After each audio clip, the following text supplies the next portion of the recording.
Hello? I think I'm live. I don't know what I'm doing. Hello? Hello, everybody. I appear to have a massive lag on my stream. I don't know why. Very strange. Right, yeah, I'm going to do some training missions for the Harrier. I do have... Where am I? I do have another... It's Bill. Hello, Meister. How are you? I've got the Spitfire and the Normandy map. The SU-25 you get free, and I've got the SU-27 and SU-33. But yeah, I've got the Harrier at the moment. So I'm just going to do some... I've got nothing else to do, so I'm going to do some training, because I really don't know what I'm doing. Okay. Right. When it starts, we'll have to figure out the audio levels, because I don't. I'm not sure if they're right. Okay. So I've done most of the boring bits. I was going to go to vertical targeting and then go all the way down if I can. So I will start and see what happens. There's a lot of talking involved, so we'll see. There's a lot of sessions, yes it is. It's a very complicated game. Yeah, so it appears to be a 10-20 second delay on the stream, so we'll see. So yeah, I'll just have to work out the audio levels in case everybody's too... guess the game's too loud or not. The F18 has only 10 or 12.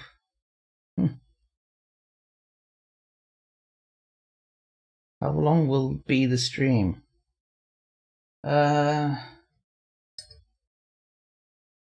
don't know. At least 2 hours, at least. But we'll see. I've got that enlisted to try as well. That Gaijin game. Right, so this is a vertical... oh god. Vertical takeoff. Alright. So yeah, there's a lot of missions because you get the main mission and then you'll get the same mission but at night time or in bad weather, so that's probably why there's many. Okay, so let us know if you can hear the dude talking to me. Generator. Caution. Welcome to this training mission, where we once again find ourselves in the warm-up area, and in which we will perform vertical takeoff and landing, or VTOL. We will cover both press-ups and full accelerating transitions into forward flight, and conclude with a decelerating transition into a vertical landing. Although a vertical takeoff is considered the easiest type of takeoff, there are a number of insidious flight characteristics that must be anticipated and accounted for. It is important to remember that the aircraft was designed to land vertically, and therefore should be smooth, easy, and require low workload as long as the aircraft is properly trimmed.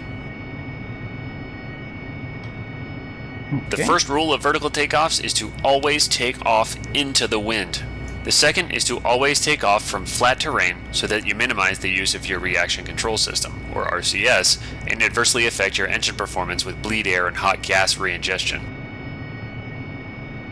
Yeah, that's what I thought. Let's begin by conducting our C waiver pre-position checks. For brevity's sake, we are only going to cover the steps relevant to this flight, but for a complete explanation of these checks, see the previous training mission on short takeoffs or landings, or STOL. Okay. First, set the clock by pressing the timer, or TMR button on the UFC. Select TTT with ODU2 and then press ODU1, and verify that the clock shows 8 AM. He talks so fast. Real time is 8. Next, yes. press ODU5 and check that the UTC time shows 4 AM. Verify that this is the same as the time shown in the cockpit watch and on the HUD. At this point, you could also set the desired time on target, but we don't need to do it for this sortie. Set your FLIR by pressing Menu, push button 18, and then FLIR, push button 1. Set the mode to black or white by pressing push button 20. clear. Set up your take-in by pressing the TCN button. Enter 6-7 on your scratch pad for Cabaletti and press enter. Next, turn it on by pressing the on-off button. You will notice a small take-in symbol appearing next to your aircraft on the left MPCD. Will I? No, I didn't. Yeah. Oh, here we go. Set up your video recording system by setting your VRS and MFCD/HUD switches as desired. Run.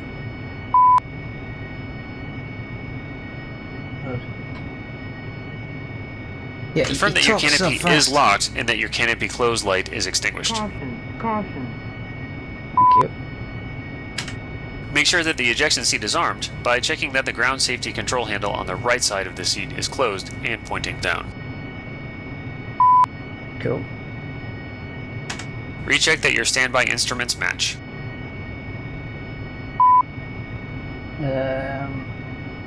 I don't know where they are. Great. Place your altitude, or ALT switch, in the radar, or RDR position. Radar. Make sure that your INS knob is in the IFA position to ensure a tightly coupled GPS and INS throughout your flight. Yep. Turn your approach light on.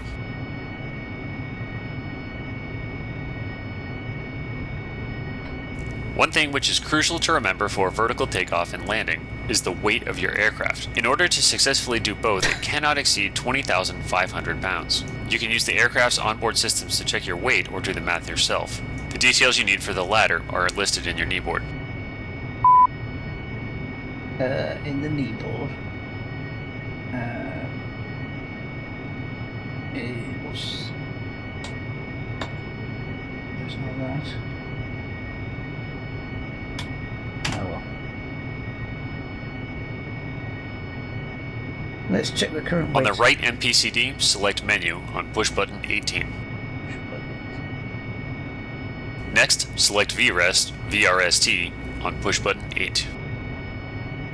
Okay, now box either vertical landing or VL on push button 6 or vertical takeoff or VTO on push button 7. Good. Our aircraft weight is listed on the gross weight or GWT readout at the bottom of the list. Please note that you can press the ODU button 1 to have this number displayed on your UFC. Do it now. Ah, okay. Next, we will begin our takeoff checklist, or finger checks. The first check is a Never 1-finger saw a weight. configuration check, followed by either a 2-finger dry acceleration check or a 5-finger wet acceleration check. Let's start the 1-finger check. Press the VSTOL Master Mode button to colonize the ODU with VSTOL options. Okay. Setting the nozzle rotation airspeed is not required for vertical takeoffs. Select pitch carrots or PC with the ODU button 2 and verify the default setting of 14 degrees on the scratch pad. This sets the pitch carrots to 6 degrees above the horizon, where we will seek to place the depressed attitude indicator, or witch's hat, for an accelerating transition into wing-borne flight. 14, yeah. Set this pitch to 6 degrees.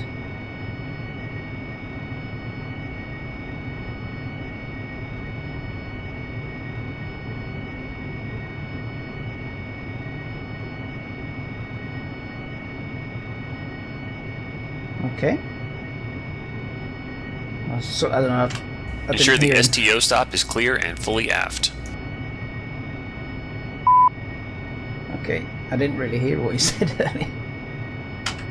Trim the stabilator to 2 degrees nose down. Right. I know how to do this because the only way I know where the stabilizer is your elevator, really.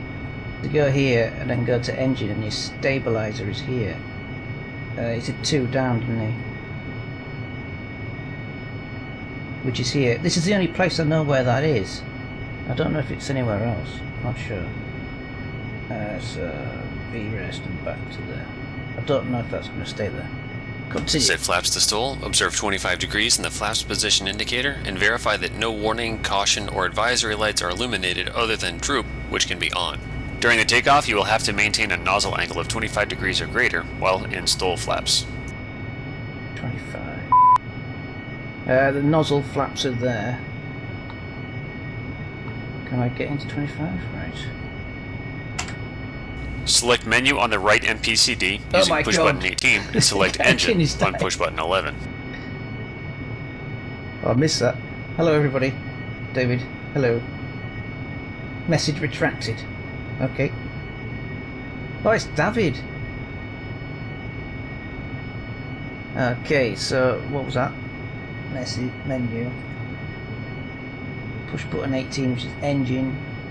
Set the nozzle lever to 50 degrees and verify that the engine display panel matches the HUD. Verify that the flaps adjust to 62 degrees and that the flaps indicator matches the HUD with the droop light illuminated. Reset the nozzle lever to 10 degrees. Jeez Louise. So if I go to 50 here, and it should say something. No idea. Flaps go to 61. Alright, okay, and then go back to 10. Aussie Aviator, hello. Prior to conducting our additional finger checks, determine which vertical takeoff maneuver you intend to perform. There are two types. The first is a press-up, which is a vertical takeoff into a hover, followed immediately by a vertical landing in training. This is designed to familiarize yourself with the handling characteristics of the Harrier in a hover, but a variation of this technique may also be useful for arresting a vertical takeoff and then pedal turning into an accelerating transition that is not coincident with the prevailing winds. The second is a standard vertical takeoff, followed by an accelerating transition into wing-borne flight.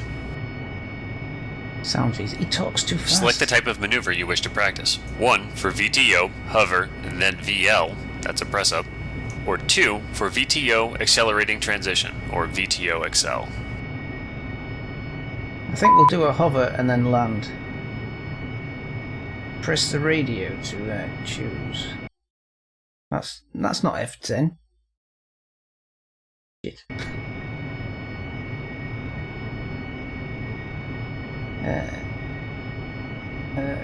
Request abort takeoff. No. Use F10 radio to choose the options. There isn't an F10. Oh, this is where I get stuck.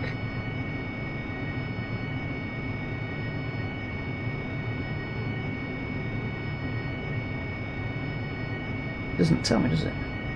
Press up. I don't have a press up. I don't have an up button. Jeez.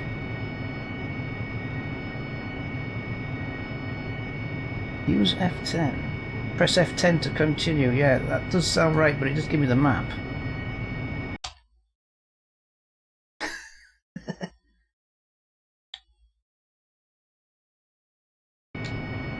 That's not letting me do it. Is there an F? Well, that's the end of the stream, people. I'll see. So I can't press 1. Can't press 1 there. Use it. I mean, I've got that for radio menu.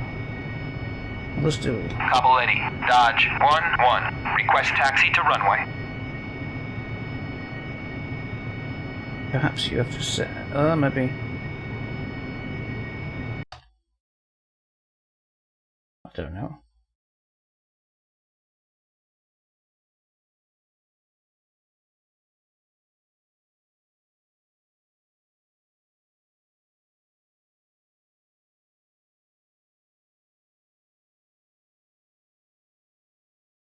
Oh, hang on.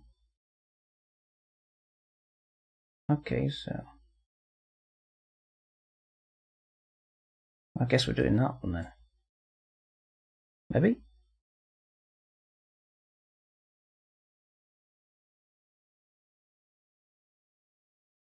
No? Well, we're stuck.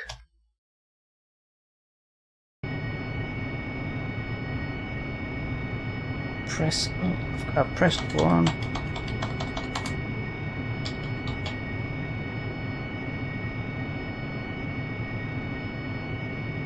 Alright.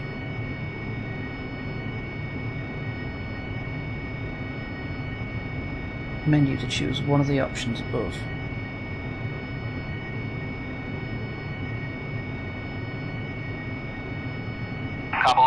Dodge 1-1. Request taxi to runway. Maybe I've just got to go to the runway.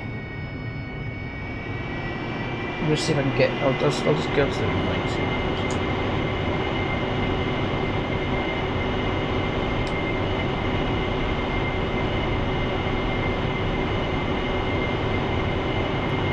I appear to have gone the wrong way. Just hit every button on the... I've gone the wrong way. This'll definitely work. Yeah, maybe I don't get the option until I'm on the runway, maybe.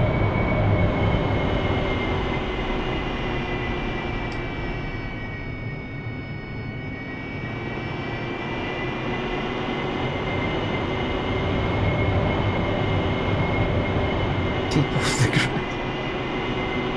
You keep off the grass, Bill.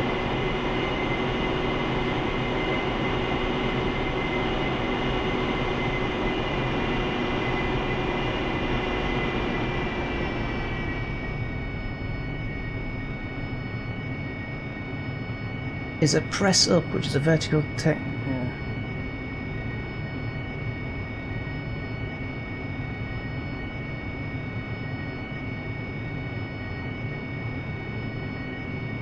Press up.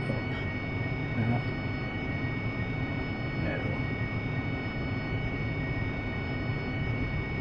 F10 just, for some reason that doesn't do it. Well, it says hover from there, doesn't it? No? None of this makes any sense.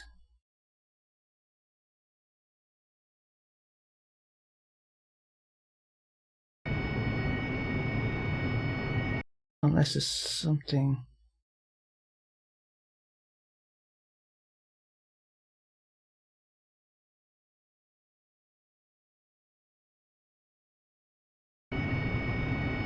Bring the radio F11.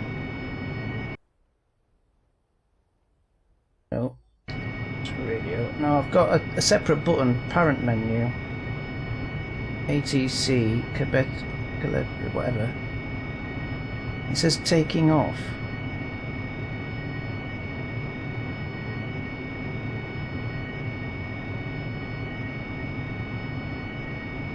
Cabo Lady. Dodge 1-1. Abort takeoff. Let's try again. So, yeah, my F10 goes to the map for some reason. I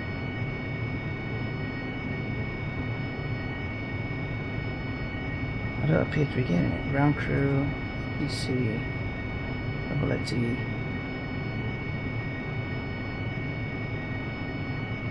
No, it doesn't.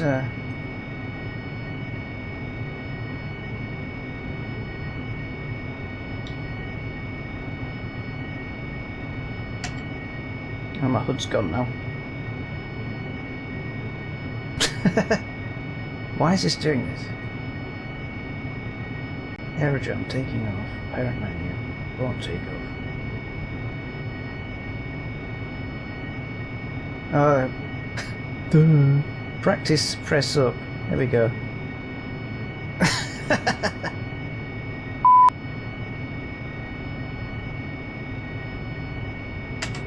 When cleared for takeoff, steer into the wind. Apply the brakes to come to a stop. From this position, we will conduct 5-finger accel checks and immediately transition into our takeoff roll.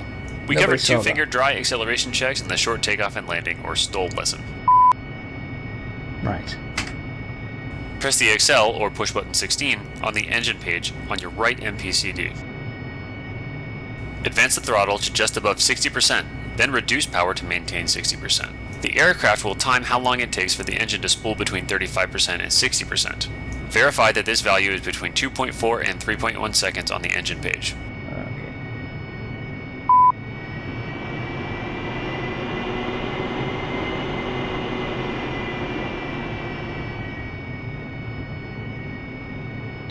.5. Okay. Arm the water switch to takeoff, or TO, and note the RPM rise by 6% to 7%. Reset the RPM to 60%. Next, place the nozzles at 30 degrees and check the duct pressure. Once verified, set the nozzles for takeoff at the hover stop, or 82 degrees. 82. 82. This is going to get...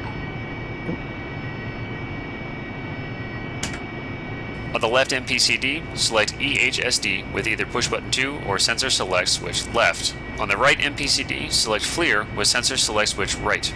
5-finger checks are complete. EH. On the left MPC, EH. It's not there. I don't know.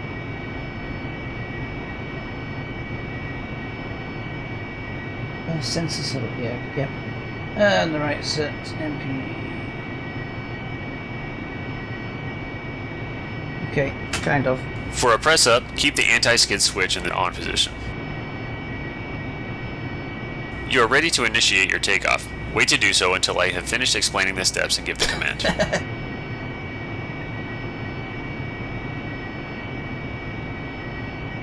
Hold the brakes until you are airborne. You will initiate the takeoff by throttling up to full power in one smooth motion. Check your top end RPM and that you have positive water flow. Immediately counteract any developing roll or bank angle, keeping the wings level, and scan left and right to ensure there is no sideways drift. Refrain from pulling on the stick unless forward speed is developing, as hot RCS gas from the nose will raise temperatures and reduce engine performance. You will learn to predict the necessary inputs with practice.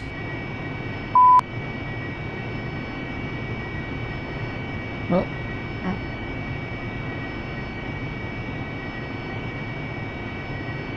As you pass 30 feet, reduce the power slightly to find yourself in a hover at 50 feet. If you end up higher than 50 feet, stop the climb, stabilize at your higher altitude, and then reduce power slightly to descend to 50 feet in 3 deliberate steps. Once you're there, I'll want you to maintain the hover, trim your aircraft, scan your surroundings, and most importantly, relax.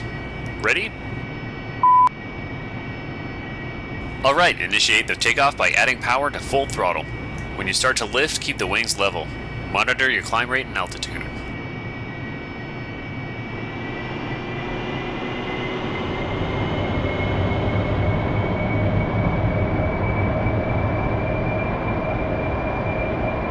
You passed 30 feet, so start to reduce the power in order to establish your hover at 50 feet. Pull up.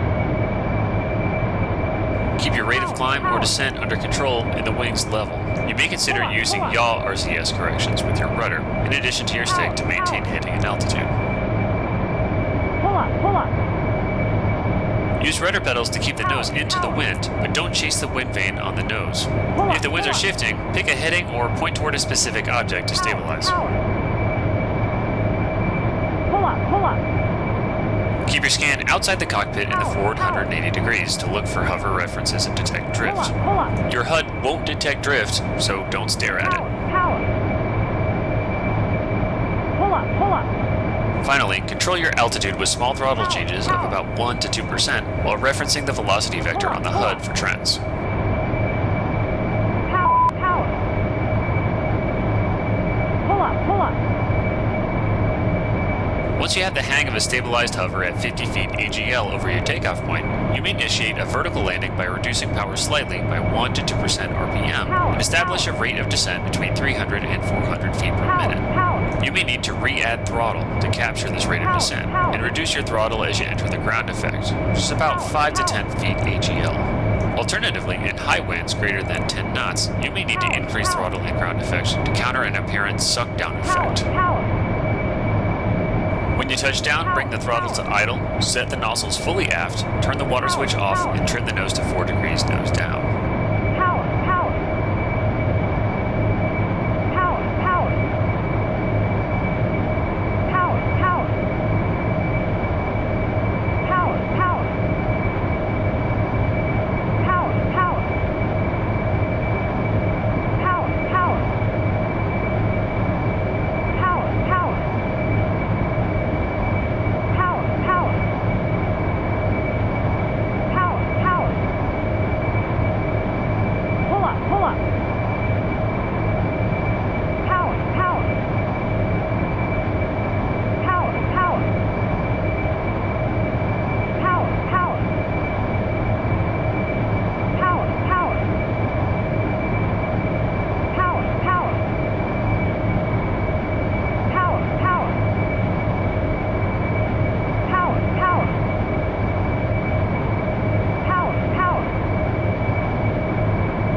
appears my mic was muted.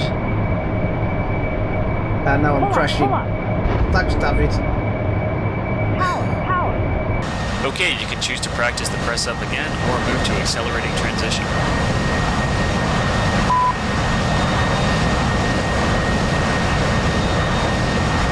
Well done, David. Press up again. I don't know how to press up.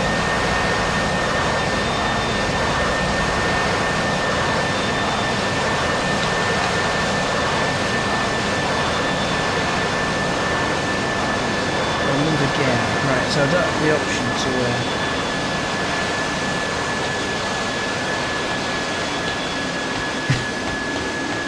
pilot's still there. I can't get back to the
I don't know why it keeps muting itself.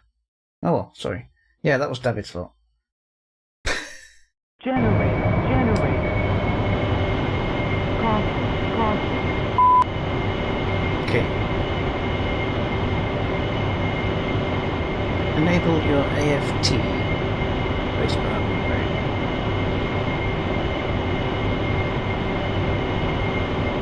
AFT.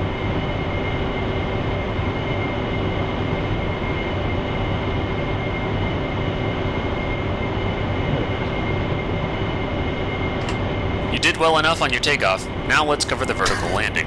There are several things to keep in mind, so please pay attention. First of all, the weight. Just like with takeoff, your aircraft's weight cannot exceed 20,500 pounds to conduct a vertical landing, or VL. Since in most combat missions you will carry enough ordnance to get you over this weight limit and prohibit a vertical takeoff, before you commence your approach you will need to ensure you are below this weight by dumping or burning fuel, jettisoning or expending ordnance, or some combination of the two. If your aircraft exceeds this weight by as much as 4,000 pounds, you may conduct a rolling vertical landing, or RVL, as fast as 70 knots at touchdown, in order to augment your engine power with lift generated by the Harrier's wings. Weight won't be a factor during this sortie, but you have to always keep it in mind during normal recoveries, especially when coming back to the ship, where an RVL is not an option. Okay. Second, VLs and RVLs may be conducted from the standard pattern or a straight in, but use a decelerating transition into jet-borne flight. In a way, this is a reverse of what you just did in the accelerating transition, except that you won't have a positive check that you have the performance you need until you're in jet-borne flight, after your wings have stalled and it could be too late.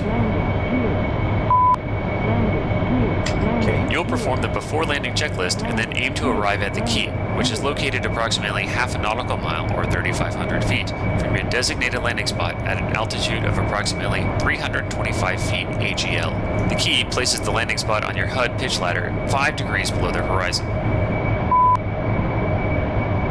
Okay. Once you reach the key, you will set a correct attitude by placing the witch's hat on the horizon and moving the nozzles to hover stop position between 81 and 83 degrees.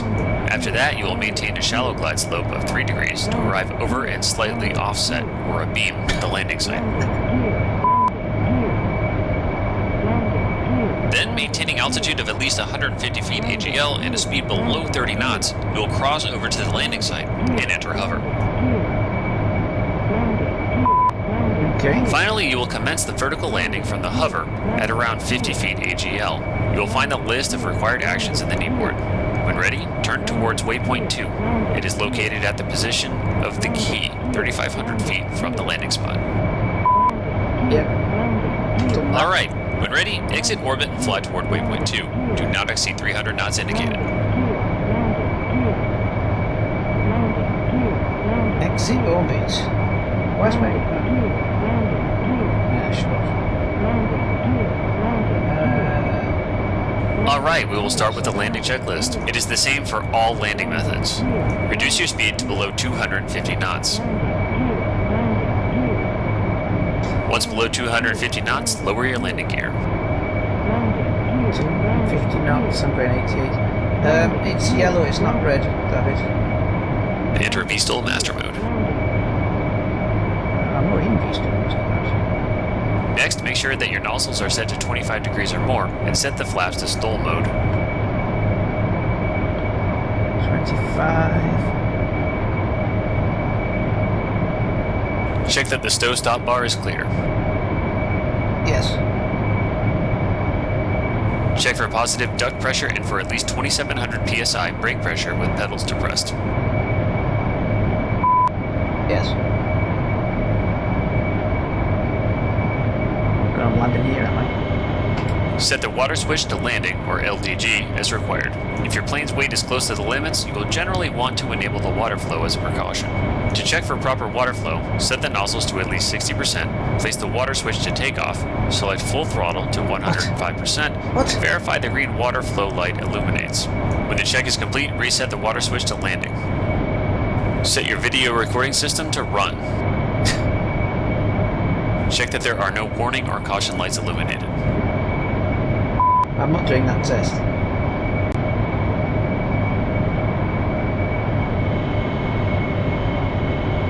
Am I gonna... I think I'm gonna have a giddy thing. Right. Set the lights as required.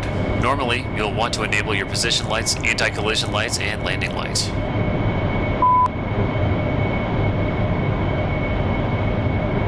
This concludes the before landing checklist. Now continue flying towards the key. It has been marked with green smoke for your convenience. Set the nozzles to 60 degrees and keep the AOA between 10 and 12 units. You will want to arrive over the key at exactly 325 feet AGL. I think I've gone past it.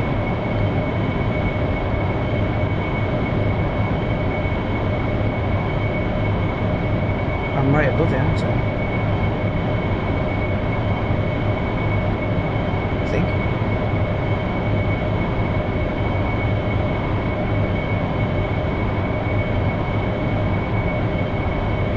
Yeah, I'm pretty much above it, but I can... Oh, there's that.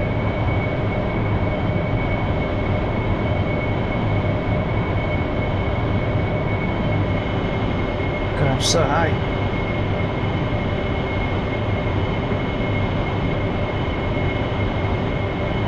Angle of attack is out the window. You'll want to arrive at 325 feet. That's not going to happen.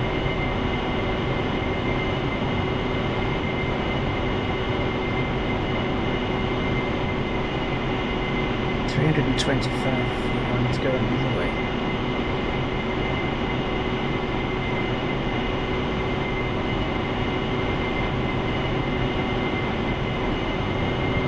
What could possibly go wrong?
Exactly 325 feet.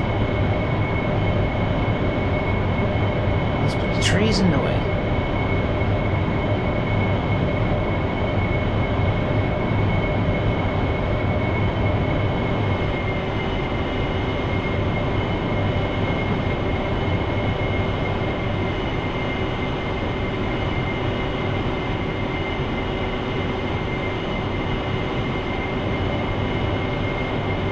expecting me to stay in there.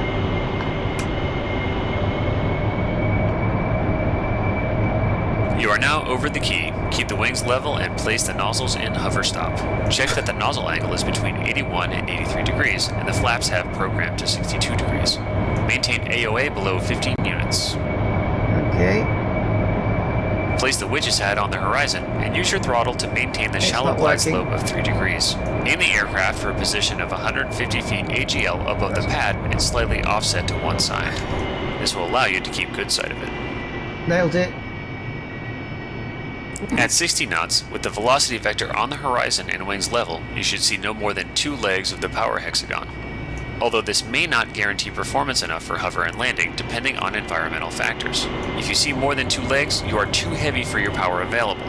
Initiate a wave off with full power, Right. perform an accelerating transition, and reset to the key. When your speed falls below 50 knots, a large power addition may be needed due to the loss of wing lift. Control closure to the pad to less than 30 knots by making small pitch adjustments. Keep the vane centered using the rudder. Trim the aircraft as Whoa. necessary to minimize your workload.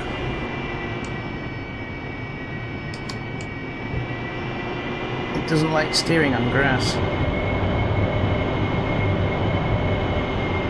I can't. It doesn't want to steer on grass. Come on, 30 knots, mate. I can't turn around now.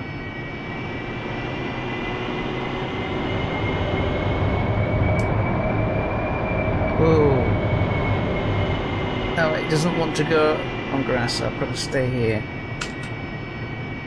I should have landed in there. But never mind. That is a crystal clear picture for YouTube. Hello, Michael. Yeah, I meant to do that. It was all pre-planned. But these vertical, these something you got to spend hours and hours on. I have done refueling before, but I'll try it again. Took me ages to do it last time, though.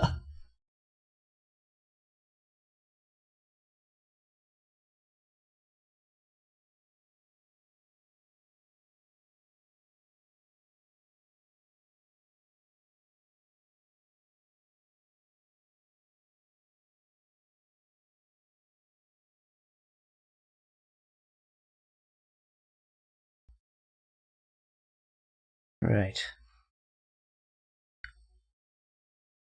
Oh, do I have to take off? Oh, Generator. Generator. This is Caution. really difficult. Caution. Welcome to this training mission, in which we will discuss the Harrier's fuel system, and then move on to air-to-air refueling procedures. We will then rendezvous with the tanker and practice the aerial refueling itself. Okay. While AAR is very important for all naval aircraft, it is even more crucial for the Harrier, which not only possess a limited fuel capacity compared to most other attack aircraft, but sometimes need to forego a full fuel load in order to take off from short runways with plenty of ordnance. Therefore, the standard operating procedure would be to get airborne with enough fuel to rendezvous with the tanker, then top off and carry on with the mission. During this sortie, we will cover the following items: general overview of the Harrier's fuel system, functions of the fuel quantity indicator, bingo set knob and caution lights. We will perform the wing fuel dump and then move on to aerial refueling procedures. Okie dokie. Yeah, the probe is behind your head, so you've got to fly up with the drogue here, and the drogue has to line up with this and then go past, and it's Before we take off, Very let's cover the difficult. basics. The Harrier fuel system consists of 7 internal tanks, 5 in the fuselage and 2 in the wings. The aircraft is also capable of carrying up to 4 external wing tanks that may be jettisoned. The internal tanks are divided into 2 feed groups, left and right. The total amount of fuel carried in both feed groups is 7,759 pounds. okay. Fuel is supplied to the engine by 4 boost pumps and a fuel flow proportioner. The pumps are enclosed in a chamber, which allows the jet to sustain a maximum of 15 seconds of negative G flight. The proportioner equalizes the amount of fuel flowing from left and right feed group to the engine. The fuel proportioner or fuel prop switch on the left console controls the work of the proportioner and helps maintain the fuel balance in the aircraft, but will not correct an existing imbalance. To correct an imbalance, you would need to disable the proportioner, shut off the boost pump in the tank group with the lowest quantity of fuel until both groups are equalized, and then reactivate proportioner and boost pumps. In the same quadrant, you will find the fuel dump switches, which are used to empty the external and internal wing tanks according to your needs. We will do that on our way to the tanker to demonstrate the functionality of these systems.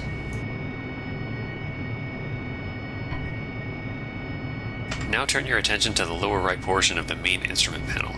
This is the fuel quantity indicating system. It consists of a fuel quantity indicator with 4 display windows, a bingo set knob, and the fuel quantity selector switch. What? Let me zoom in.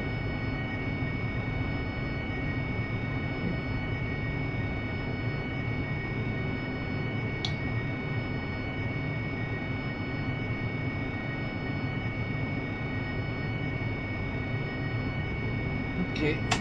Let's start with the windows. The one labeled Total, or TOT, shows the amount of usable fuel available in both feed groups, according to the position of the fuel quantity selector switch.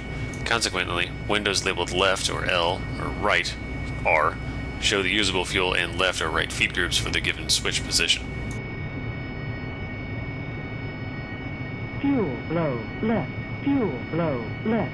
Fuel blow There are 7 right. different positions for the Fuel fuel blow quantity right. selector Caution, switch. Caution.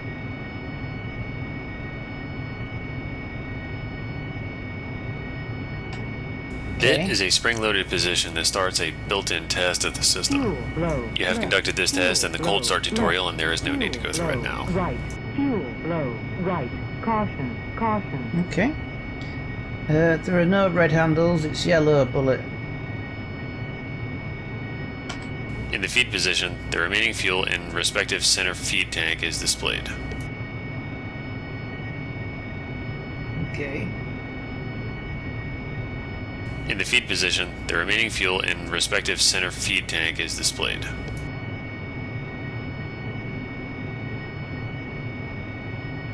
In the next position, internal, the 2 displays will show you fuel left in internal tanks of the respective feed group.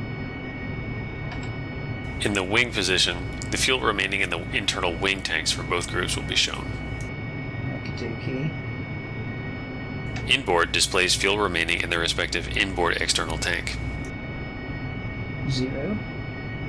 And finally, the outboard position shows fuel remaining in the outboard tank. Bear in mind that for best accuracy while using the displays, you should take into account the state of the aircraft. For instance, if you have the external tanks installed, use the total position to get the most accurate reading. If you don't, then it is better to switch to the internal and so on. Smashing. Now let's move to the bingo set knob. It has 2 main functions. The most obvious one is to determine the bingo fuel level. If the quantity falls below the set value, the bingo caution on the left main instrument panel will light up. Okay.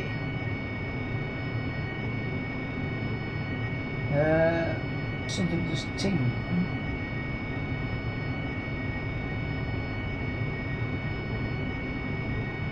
Right. Spacebar. You can also use the knob to determine the value at which the fuel dump switches will return to the normal position, and the fuel dump will be ceased. For instance, if you decide that you need 3,000 pounds of fuel before landing, set the bingo knob to 3,000 and set both switches to dump position. The process will automatically stop once the total fuel level reaches 3,000 pounds. We'll practice that in a moment. Okay. Calendra to subscribe to press the red. There isn't one. It's yellow. Alright, that's it when it comes to the fuel system. Please take off, climb to 15,000 feet MSL and fly towards waypoint 1.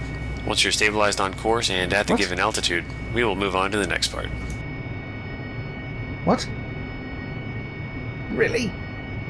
Waypoint 1. Okay. Mashing.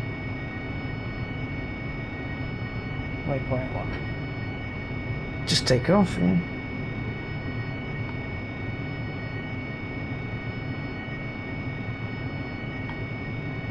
Okay. Easy enough said than done. Last time I did this, I took off from here, instead of going to the runway, but okay, let's go.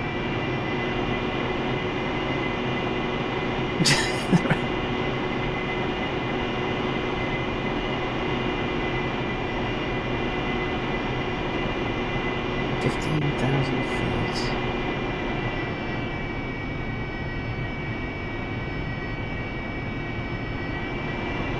So I've only managed to do this refueling once, and it wasn't that easy.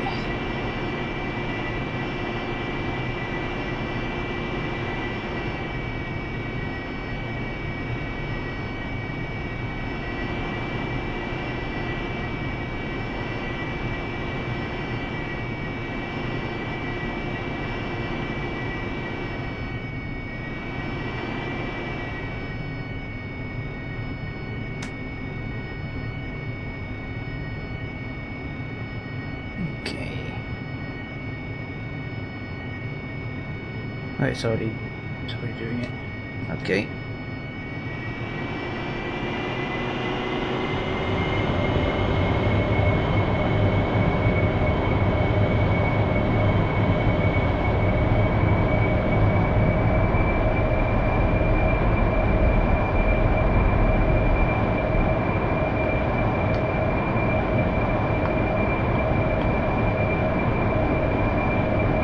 Easy enough.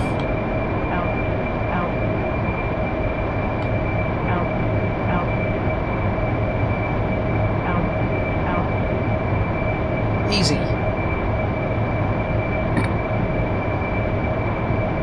Waypoint 1, 15,000 feet.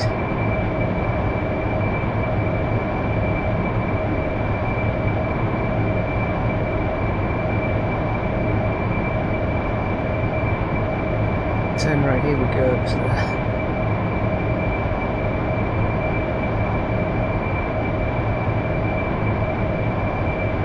this will definitely work.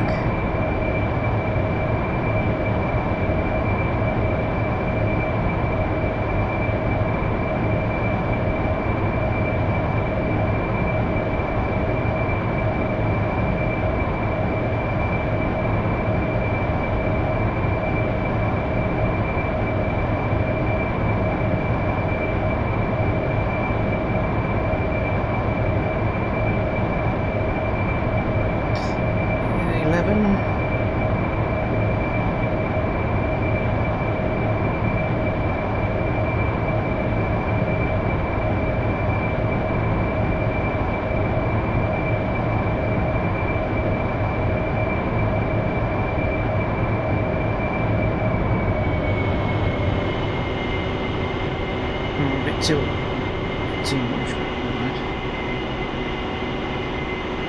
Before we talk about locating the tanker, let's jettison some fuel first and learn how to use the fuel dump switches. Okay. First, set the quantity of fuel you want to reach by using the bingo set knob. Let's settle for 4,500 pounds, which should be more than enough to find the tanker and provide ample time to practice the aerial refueling. That's ridiculous. Now place both the left and right fuel dump switches in the forward or dump position and monitor the fuel quantity. You will see that the amount of fuel on both feed groups will start to go down. As it reaches 4,500, the bingo caution light will come up and you will hear the bingo, bingo audio message. At this point, both switches will revert to their aft or normal positions.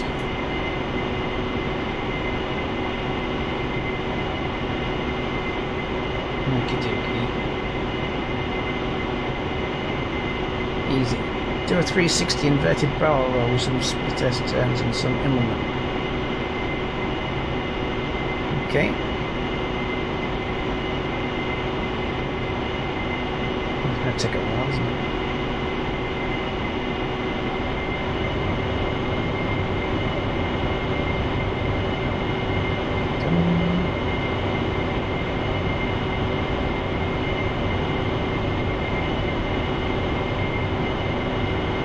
It takes a while to come up, doesn't it?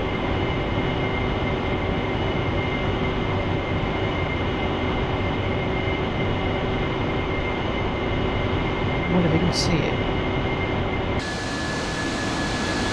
Well, it hasn't got my RF skin. Oh, that's the Hercules.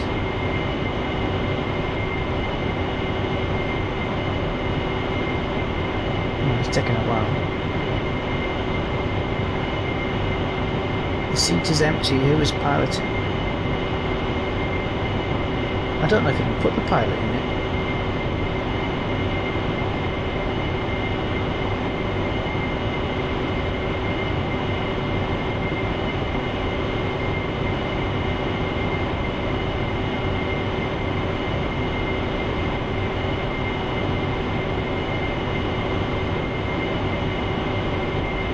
It will be far off.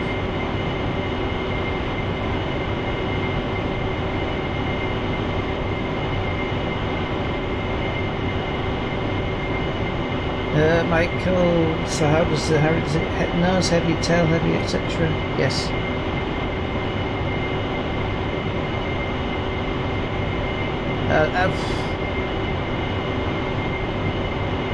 It doesn't feel like anything else I've driven. It should be fairly balanced, really, considering it's... Okay, they've returned. Okay. Good. Now it's time to talk about finding that tanker. Okay, take care. On most of the missions where such support is available, the tankers will fly on a predetermined track that will be included in your briefing. Sometimes, especially in larger theaters, more than one track will be listed for each tanker. In such a scenario, each track will have its specific name and you'll be directed to the correct one in order to refuel. In the night attack jet, you have two basic ways of locating the tanker. You will either share some of your 60 available waypoints with its track, in which case it will be enough to fly there and visually acquire the tanker. Or you can use TakeHand to obtain the range and bearing. Let's set it up now. Okay.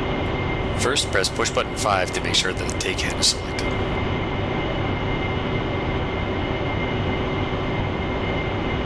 Now press the TakeHand button on the UFC, type 11 into the scratch pad, and press enter. 11. It didn't come up, did it?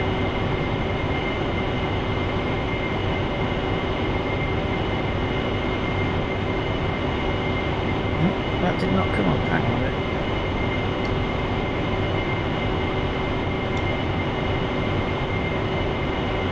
There we go. Okay. On the option display unit, press ODU button 4 to change the attribute from X to Y. Okay, so I'm guessing it's this one over here. Now press ODU button 3 to select air-to-air mode, and then button 1 to choose TR, or transmit and receive. Transmit, receive. You should now see the distance and bearing to the tanker in the top left corner of your EHSD. If you press push button 20 and change the scale, you should also see a small TakeHand symbol. This is the exact position of the tanker in relation to your plane.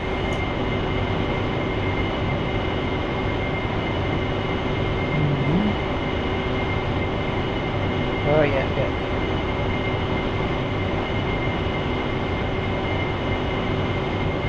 The tanker is flying at 16,000 feet MSL at 245 knots in a left-hand racetrack pattern with 50 nautical mile legs. Get up on too high. My computer's starting to stutter, I'm afraid. I don't know why.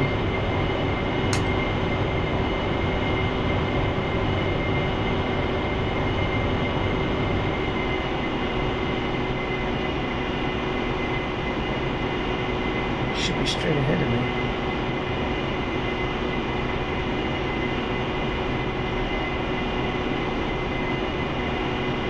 Yeah, I don't know why my computer's stuttering. When you are around 10 nautical miles away from the tanker, announce your intent to refuel. Tune to the correct frequency on one of your radios and inform Texaco that you are inbound. Contact Texaco. His frequency is on the knee board in the brief.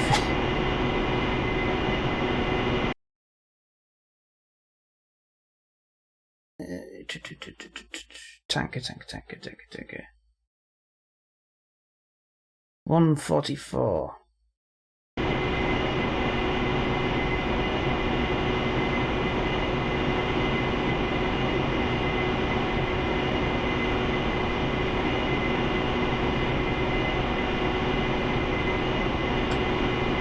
I want you to stay at 15,000 feet.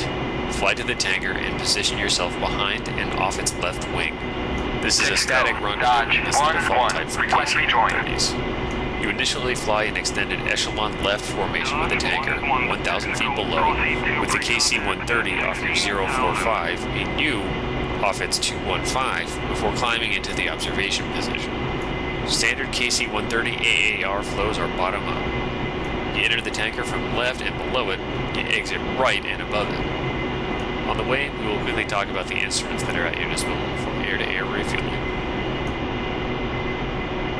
Yeah, my computer's dying for some reason. I don't know why.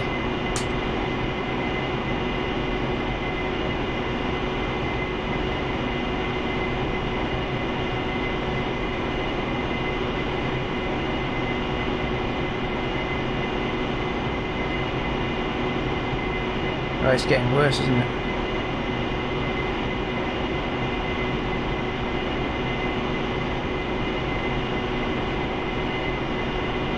What's going on?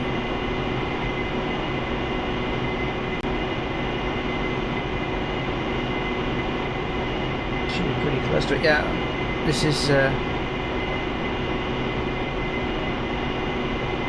Can't see him. I don't know why. I think my computer's about to blow up.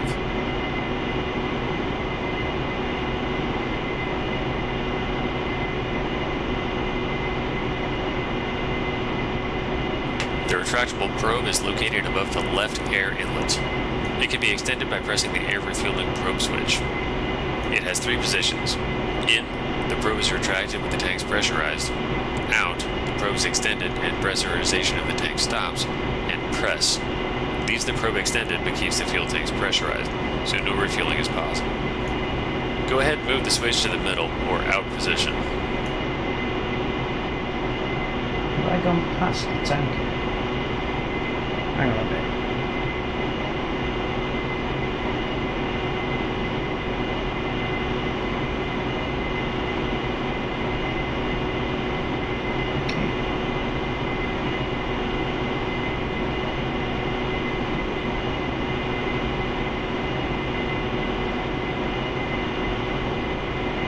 Yeah, this is unplayable. I'm gonna have to do a reset. I don't know what the hell's going on. Yeah, the computer's bugging off.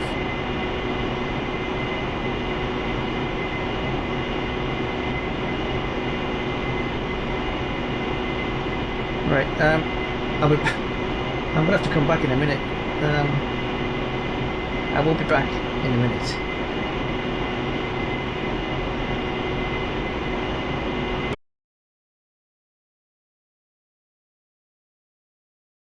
Get a free trial for the Spitfire. I'm back. Let's go straight to training again. I don't know what was wrong then. It wasn't.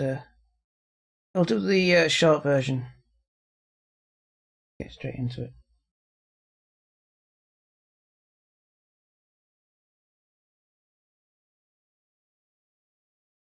So does the stream quality look alright, apart from the flying quality?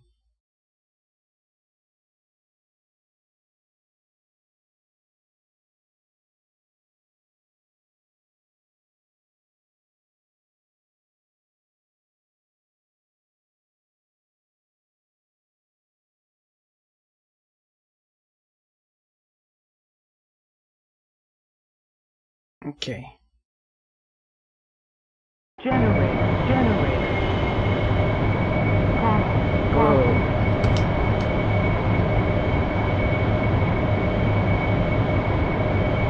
Time to move on to the main part of this sortie, practicing air-to-air refueling. The KC-130 is the tanker you will most commonly see supporting Marine Corps operations. The restrictions for this particular airframe are as follows. Speed should be between 210 and 250 knots indicated, altitude above 1,500 feet AGL and below 20,000 feet MSL. You can find the call sign, frequency, speed, and altitude of the tanker on your kneeboard. Once established in the left observation position, you need to perform the before plug-in checklist. It consists of the following steps. make sure that the master arm switch is in the off position. Yes. Move the AR switch into out position. Verify that the probe is out and locked and the ready light on the windscreen arch is on. Okay. Right.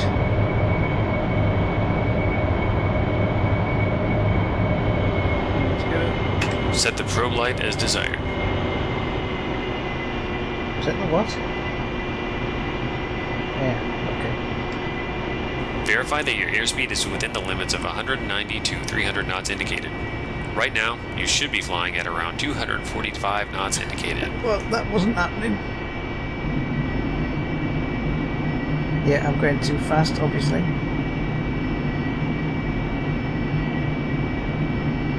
Okay.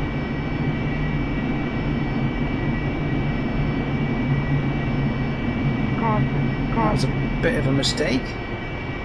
Oh.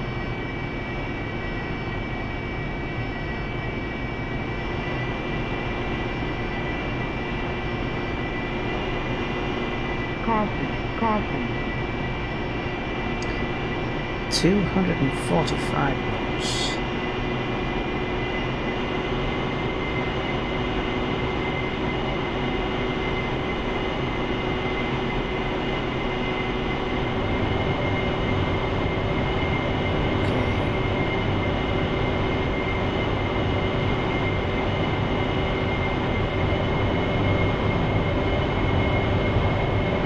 Make sure that the angle of attack does not exceed 13 units throughout the refueling process. Okay. Set your flaps to cruise mode. Use of auto flaps is prohibited before the contact with the drogue basket. Before contact. If you wish, you may engage your AFC. This will greatly reduce your workload and help you on approach to the tanker. In order to do so, make sure that you are in level flight and push the automated flight control mode switch to its forward or engage position, and then engage the altitude hold switch. Okay, I'll try. Easy. Put the visor on your helmet down. This concludes the before plug-in checklist. Note that if you are accompanying a flight of Harriers, you may opt to wait to extend the probe and select cruise flaps until it is your turn to tank. Okay. Alright, when you have finished the checklist, use your radio to request pre-contact. If you are close enough, you will hear cleared contact call from the tanker, and the drogue will extend from the left nacelle. Now climb up and aft to avoid wake turbulence, and assume a position 10 to 15 feet in trail of the drogue. Once here, trim the aircraft rudder and ailerons. The extended probe significantly increases drag on the left side of the aircraft. You may enter VSTOL HUD master mode in order to help trim the sides of the ball to center with the right rudder.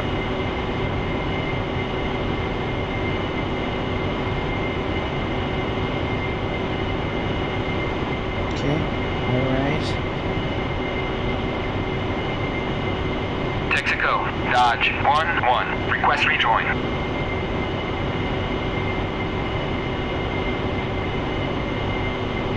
Good. Time for a few tips on refueling techniques. First, remember that in order to do it, you have to stay calm and keep your head cool. If at some point you will be getting nervous, return to pre-contact position. Take a few deep breaths and start all over again when you are absolutely calm. Align the refueling probe horizontally and vertically with the basket. What that means in practice is that you will want the heading carrot to point to a spot on the wing roughly between the nacelle and the outer engine of the KC-130.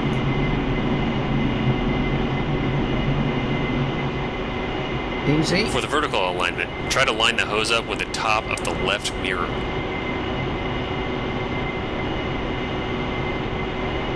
Make sure that the amber ready light is lit up on the tanker before attempting an approach. You are now ready for the approach. Let me give you a few pointers before you begin. First of all, remember to fly formation with the tanker and not with the drogue. In fact, I'd advise you not to look at the basket at all. If you do that, especially when it's already on the side of your airplane, you'll almost certainly lose focus and get out of formation. Keep your eyes on the tanker and on that spot on the wing left from the engine, roughly where the KC-130's propeller blades end. Okay, easy enough. Second, make small, smooth inputs with your stick for vertical corrections and your rudder for horizontal corrections. It isn't advised to use your ailerons, since this displaces the probe in both the horizontal and vertical planes. Third, remember that the aircraft needs some time to react to your throttle inputs. Bear that in mind when increasing or decreasing the speed.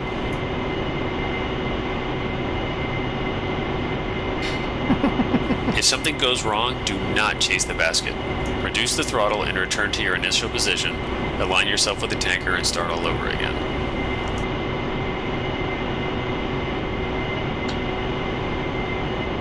When you begin your approach, the closure rate should be around 3 to 5 knots. Request rejoin. Once the probe is in the basket, push it forward a few feet.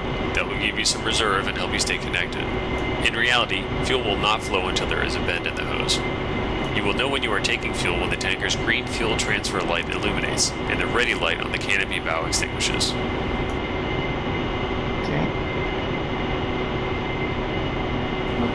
After connection, be mindful of your speed and position. Try to just keep close formation with the tanker and wait for the refueling to complete. When it is done, 2 full advisory lights on both sides of the ready light will start flashing, and the crewmaster will inform you that the transfer is complete.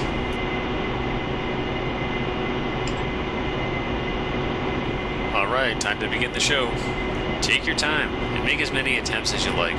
When you feel you've had enough, let me know. Good luck. Thanks. Texaco, Dodge 1-1. Request rejoin.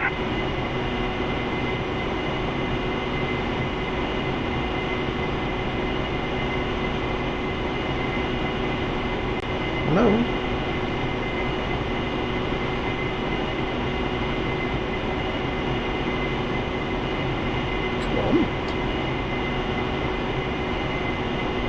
Texaco, Dodge 1-1. Request rejoin.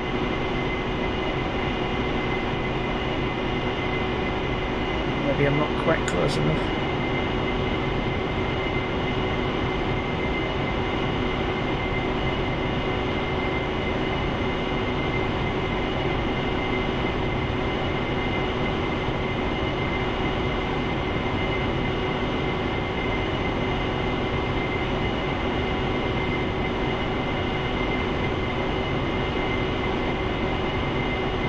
Texaco, Dodge 1-1. Request rejoin.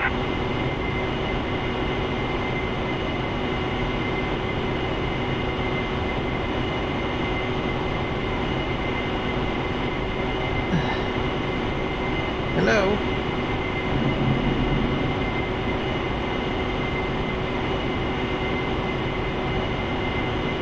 Texaco, Dodge 1-1. Request rejoin.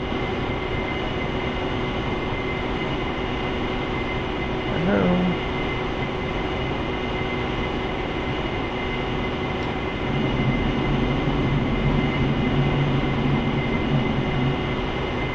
Why isn't he listening to me?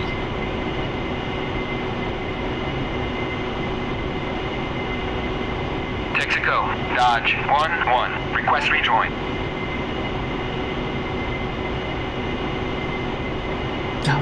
Don't make me shoot you. Oh. Unless I'd have to be on this side.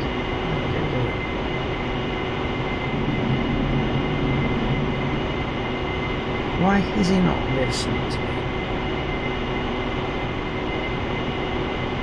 Is it he hasn't changed the bloody radio, has he?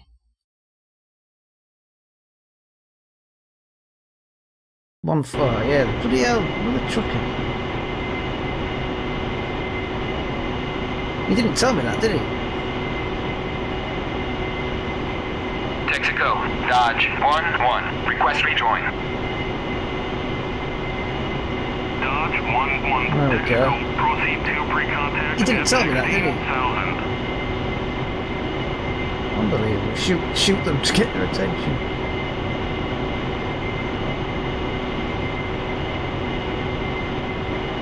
I should have an air brake on my...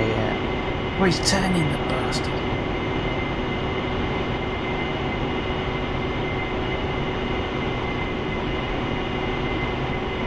He's bloody turning.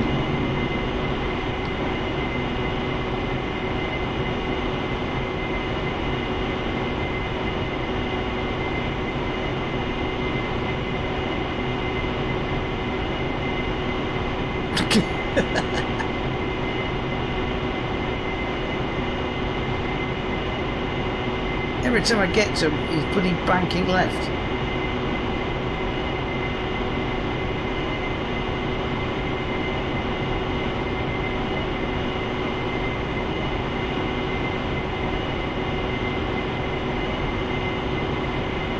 Oh, missed it.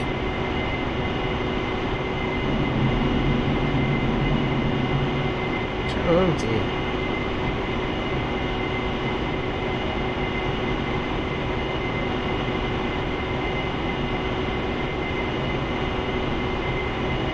One bullet was...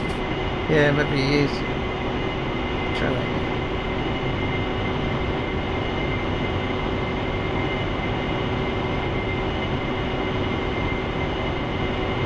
Ready, recontact. Clear contact. Whoa, whoa, whoa, whoa, whoa, whoa, whoa, whoa, whoa, whoa. Break away, break away, break away.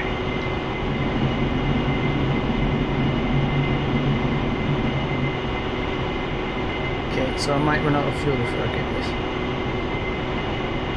It wasn't bloody turning around, it would be a little bit easier.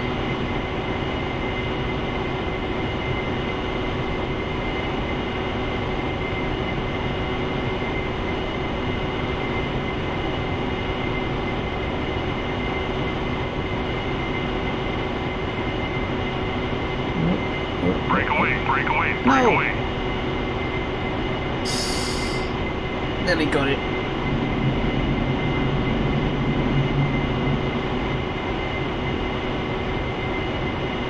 How long's it bloody on this turn for? Bastard.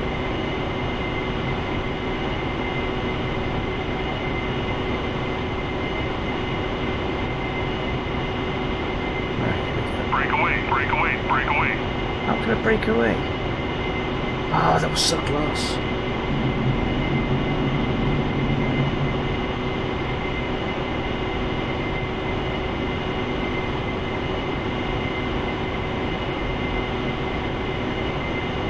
He's still turning, isn't he?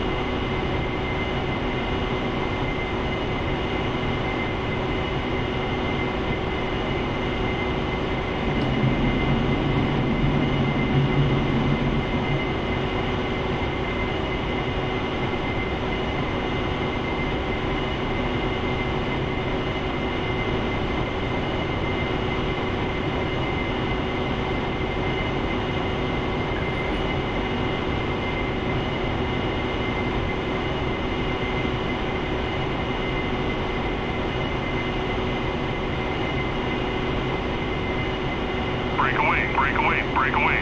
How can I break away if I can't get close? Oops.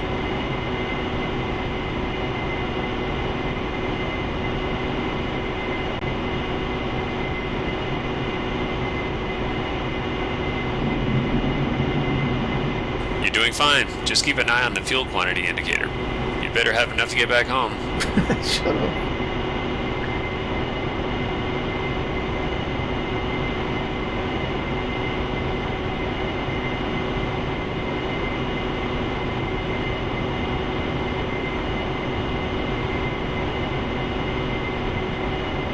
If it wasn't bloody turning round in a circle all the time.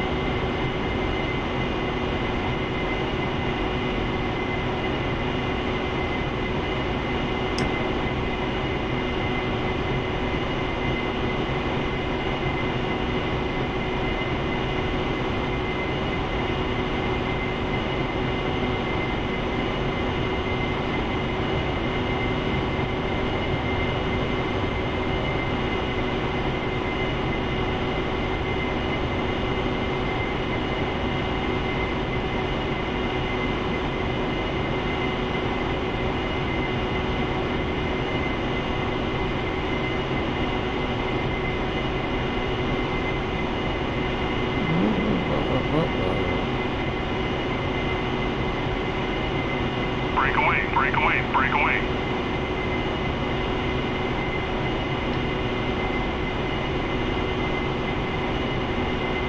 Shit.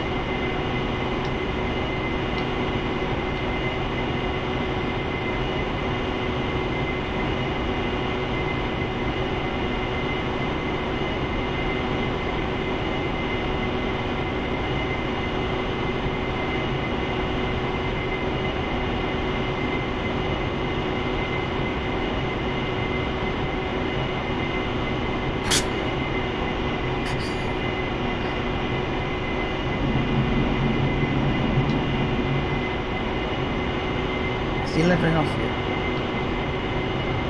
Doesn't make any difference at all.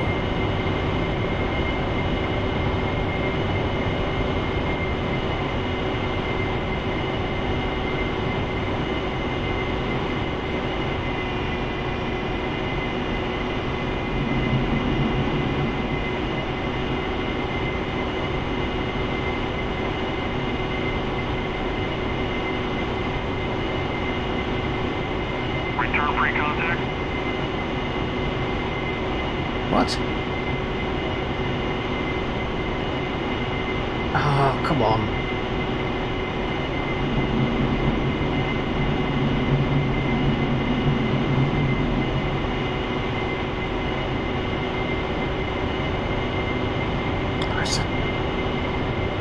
It's so difficult.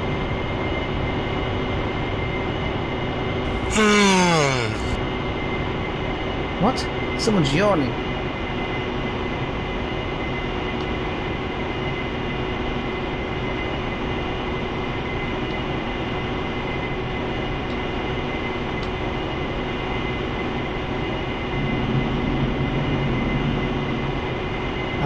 How rude is that?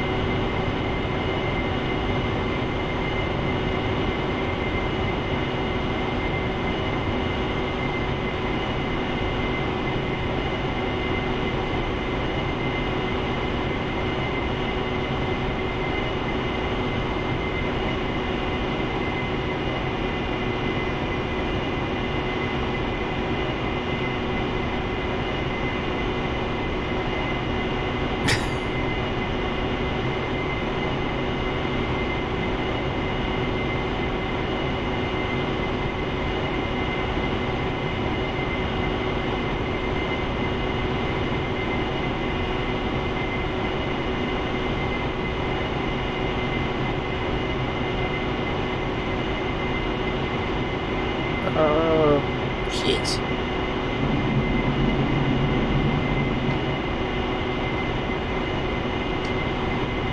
So close.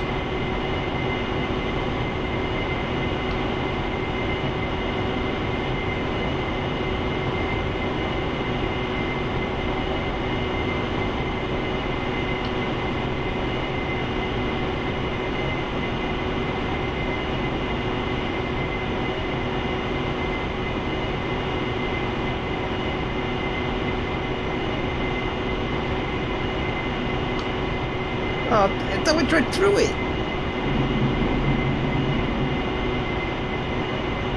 Ready, pre-contact. Clear contact. Damn it.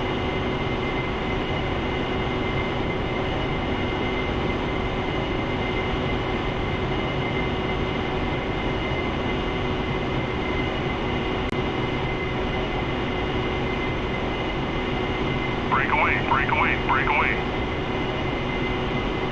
Good, you made it. Now focus on staying on the drogue. You're taking fuel. I'm taking fuel.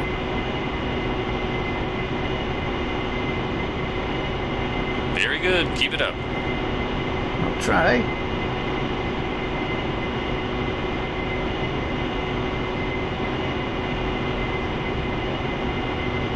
Transfer complete. Disconnect. It's a good job it wasn't a lot that I needed.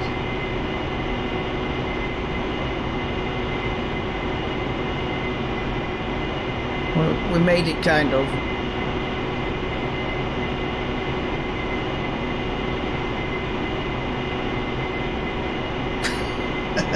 Finally, 2 hours later.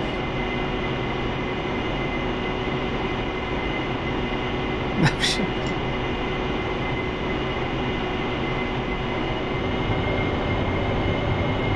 So that was more than difficult. Caution.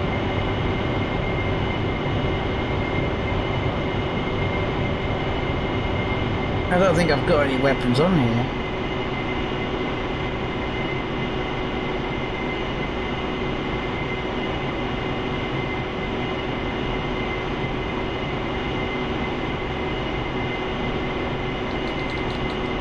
No, I don't have any weapons.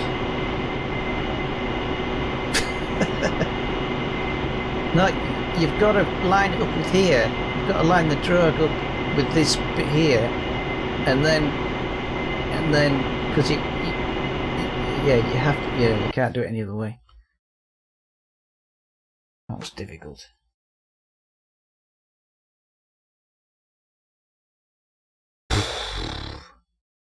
Flight operations. We'll do night one.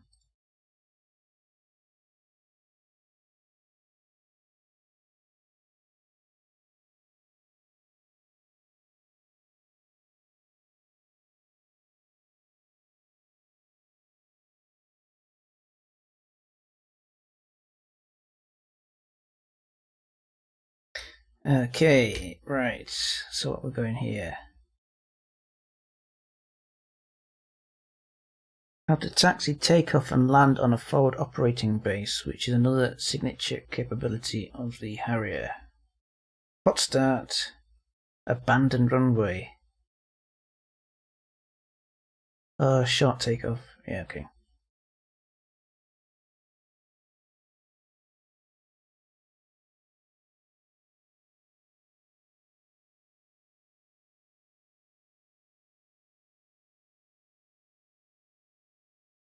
Generator. Oh. Caution. Okay. Nice. Welcome to this training session in which we will cover one of the signature capabilities of the AV-8B Harrier, the ability to perform missions from the forward operating base, or a FOB. Okay. The FOB offers the MACTAF commander fixed-wing tactical assets carried with him from the ships of the amphibious ready groups to ashore at austere forward bases, allowing for quick repositioning of forces, rapid response to battle requirements, and enhanced survivability during counterattack. Basing flexibility is a cornerstone of VSTOL, or more accurately, STOVL, operations. Carrying tactical loads, STOVL aircraft can launch from unimproved surfaces of 1,500 feet or less, requiring no external arresting or launching devices. STOVL also offers carrier independence and the opportunity for co-location with ground combat elements to enhance cooperative support and direct involvement in ground combat operations planning.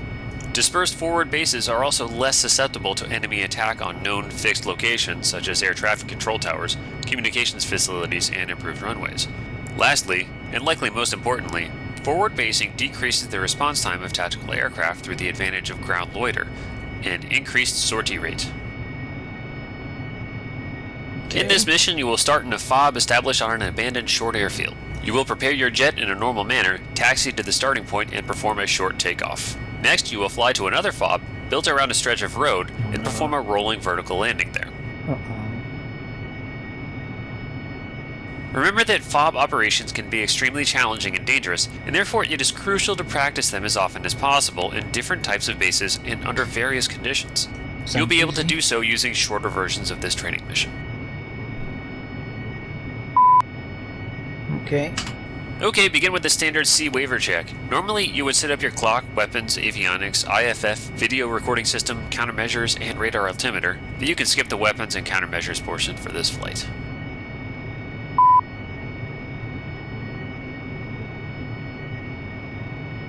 (22) UTC 1802.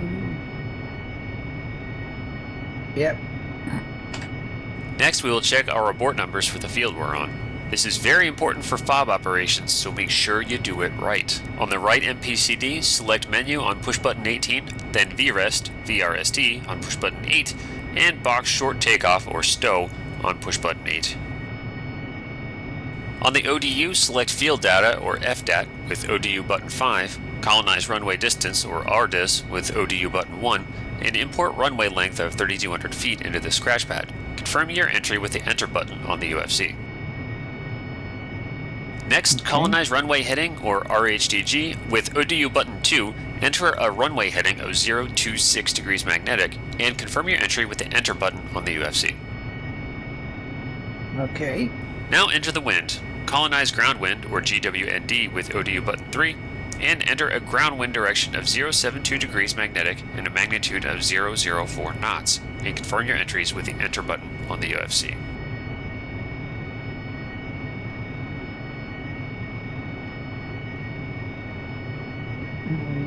004.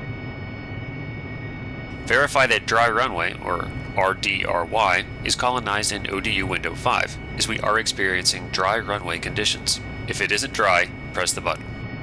Okay. Calculate your abort criteria by pressing the abort, or ABRT button, on push button 16 on your VRES stow page. Your abort speed, or ASPD, and stopping distance, SDST values, will be displayed. Place your altitude, or ALT switch, in the radar, or RDR position. Okay. Make sure that your INS knob is in the IFA position and turn your approach light on. Alright, time for the standard takeoff checklist, which consists of another series of finger checks. The first check is a 1-finger configuration check, followed by a 5-finger wet acceleration check once you get to your starting position. That's Sheena. Hello, Sheena. Begin 1-finger checks by finding our wet nozzle rotation airspeed, or NRAS, on the VRES stow page on your right MPCD. Press the VSTOL Master Mode button to colonize the ODU with VSTOL options. Make sure that the nozzle rotation airspeed, or NRAS, next to ODU button 1 is colonized, and enter the calculated value in the scratch pad. Confirm entry with the Enter button on the UFC.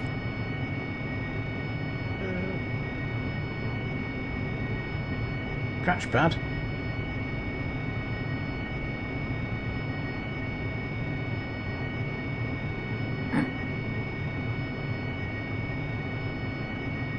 Guess. Select pitch carrots, or PC, with ODU button 2 and verify a default setting of 14 degrees in the scratch pad. This sets the pitch carrots to 6 degrees above the horizon, where we will seek to place the depressed attitude indicator, or witch's hat. Okay. Set the short takeoff or stow stop lever to the wet nozzle, or NOZ value, calculated on the VRES stow page on your right MPCD. This value cannot exceed 60 degrees, which is also the most commonly used value. Alright. Set flaps to stall, check that the flaps position indicator shows 25 degrees, and verify that no warning, caution, or advisory lights are illuminated other than droop, which can be on. So, okay. Easy.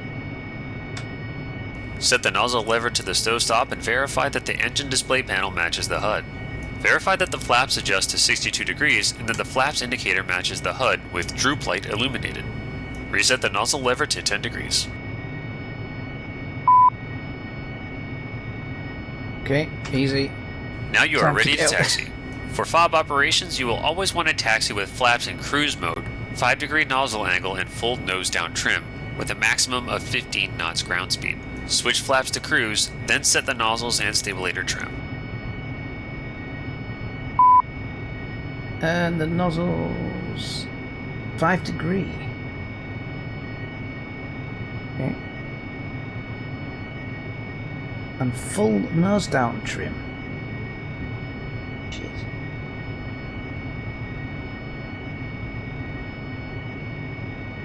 Full nose down trim.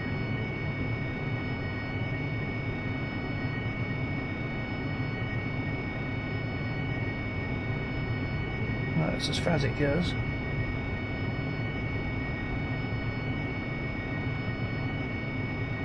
Easy.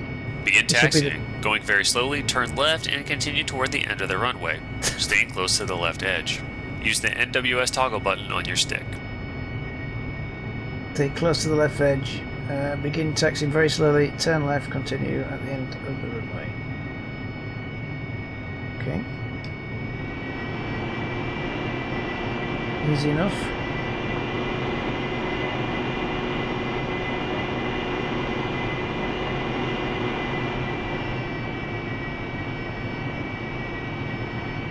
Turn left, continue at the end of the runway.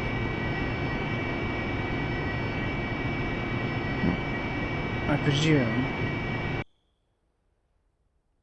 that's not the map view, is it?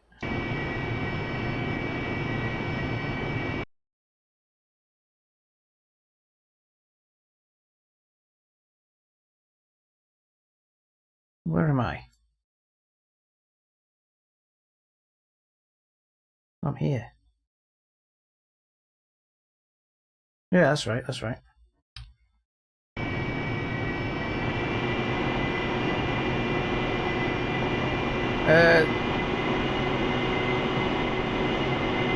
Is there a carrier landing?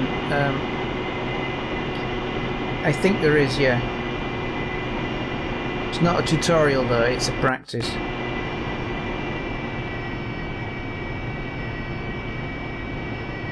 There's a Harrier here.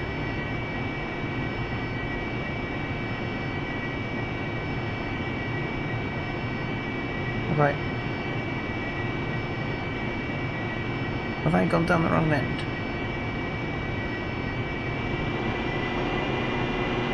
I did turn left, didn't I?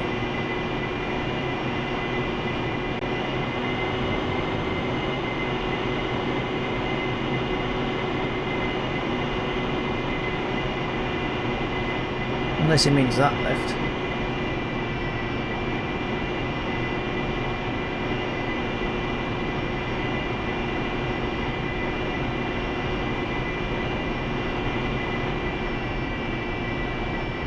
Yes.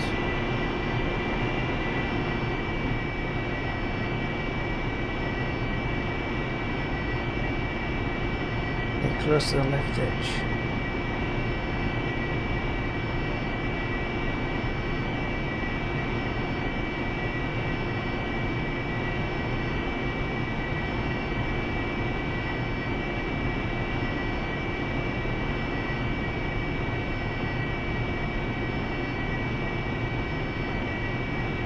Now stop and place the anti-skid switch in the NWS position.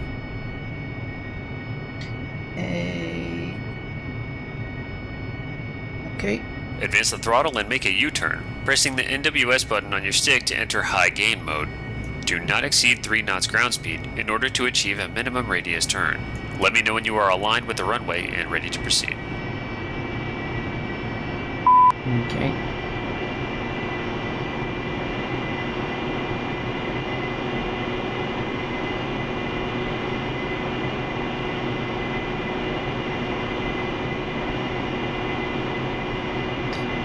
Easy enough.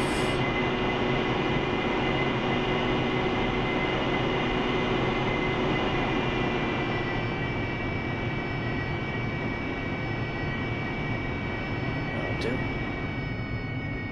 Time for a 5-finger check. When it is complete, you may proceed directly to short takeoff. Set flaps to stall, press push button 18 to enter the menu page, and then push button 11 to select engine, or ENG. Box XL with push button 16. Hold the brakes and advance the throttle above 60% and then bring it back to 60%. Check that the spool time listed is between 2.4 and 3.2 seconds. Okay. Arm the water switch to takeoff, or TO. After the RPM rises, reset it to 60%.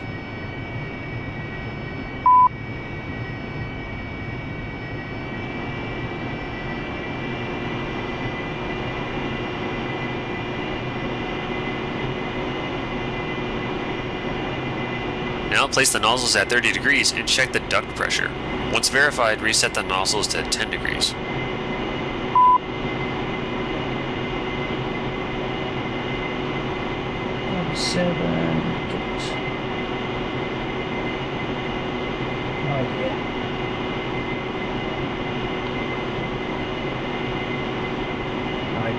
Finally, make sure that the EHSD is selected on the left MPCD.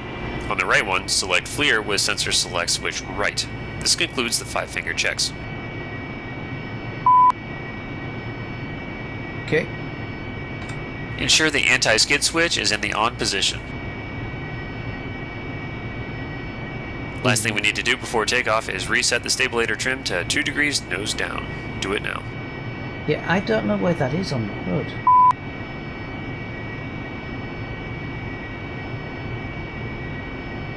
The only way I can see the stabilizer is on here. 2 degrees nose down.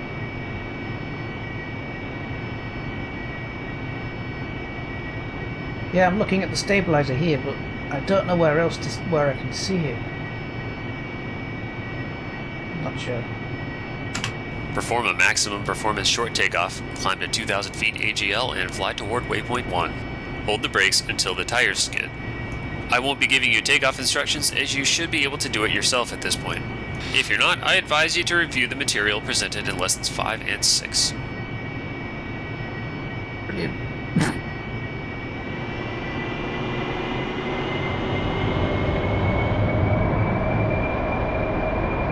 Okay.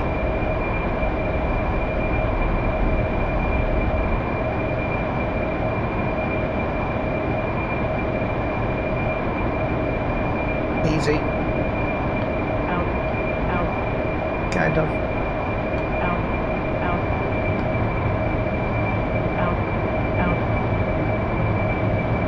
Caution. Stop shouting at me. Out. Right, take up, climb to 2,000 feet, fly towards waypoint 1. That's where I am. 2,000 feet.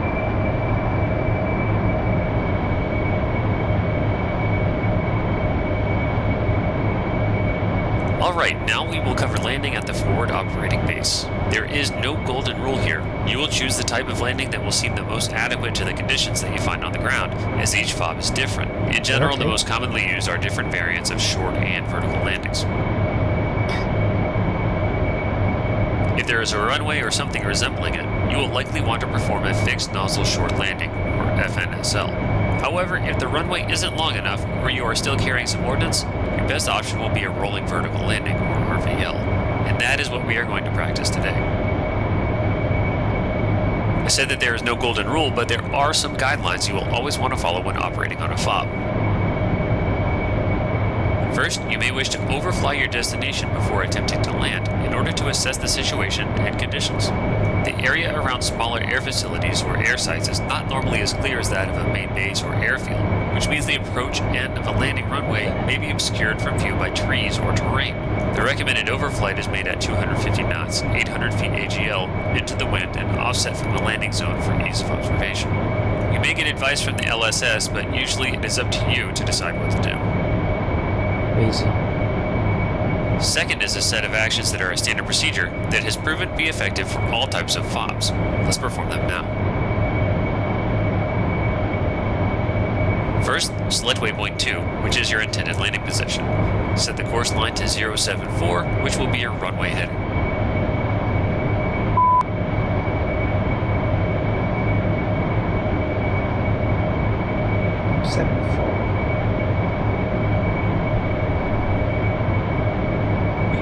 Next, you would set your take in. We will skip this step as our destination does not have a station installed. During the night landing, you set the EHSD page on the left and PCD and nav FLIR on the right one. You can also enable FLIR on your HUD.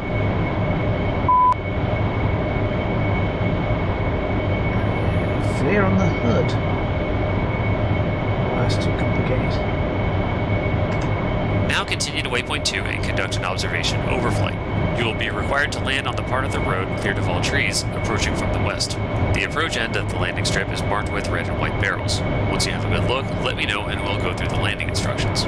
We have a preset waypoint at our intended landing zone, but in situations where a waypoint doesn't exist, you may opt to overfly the landing zone, use the MARK or MK option on the EHSD page to help find the touchdown area and set up the pattern, and conduct a standard break 10 seconds past the intended landing point.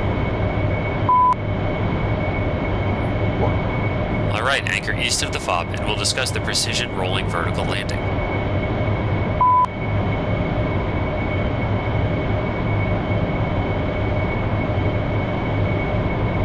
Okay.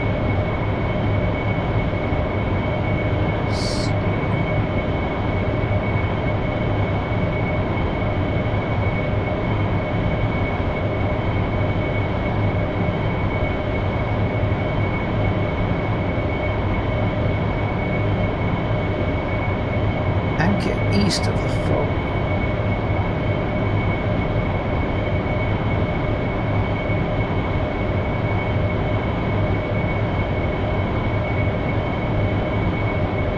trying to find anything.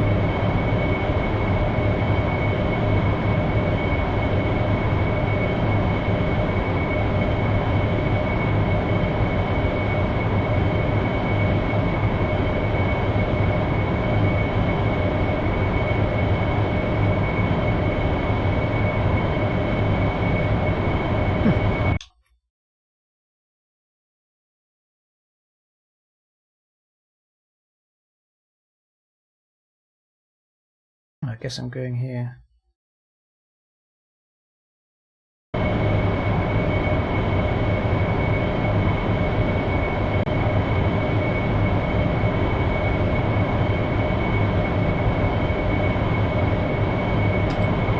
You'll enter the downwind leg flying at 600 feet AGL between 0.8 and 1 nautical mile from the runway. Complete the standard landing checklist, make sure that the flaps are stole and nozzles are at 60 degrees and water is set as required.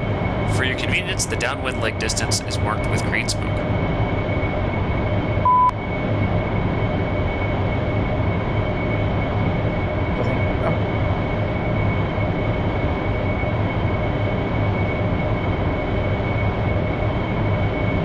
Have I gone past it? I think I've gone past it.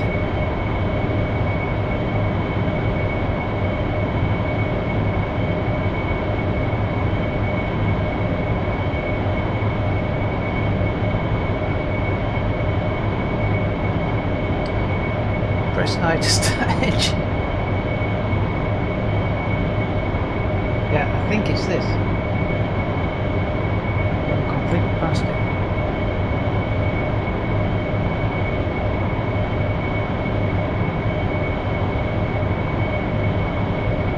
It said waypoint 2.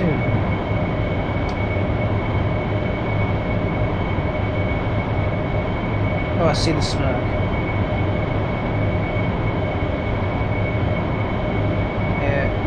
Some smoke here, I think, possibly.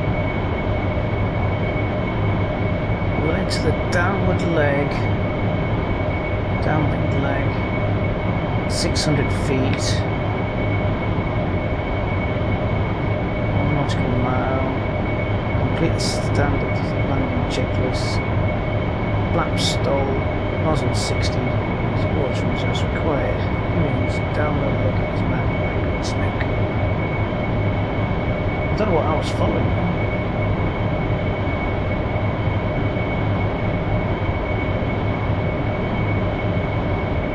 This must be miles away. I don't know.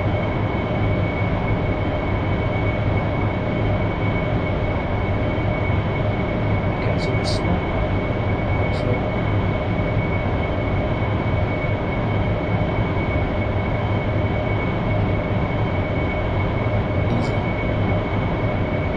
yeah, the green circle, yeah. That's the waypoint, yeah, but the green smoke is a bit... Yeah, that's the waypoint, but that's the green smoke.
I'm guessing that is the distance.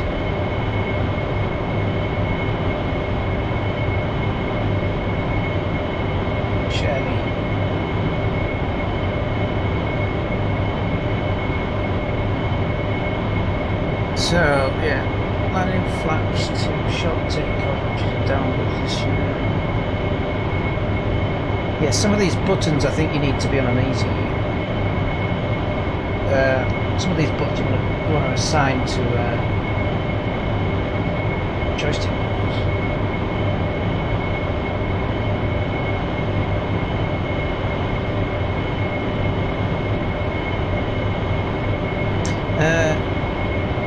No, not in there. You do get night vision goggles with this plane, but it doesn't. It's on there.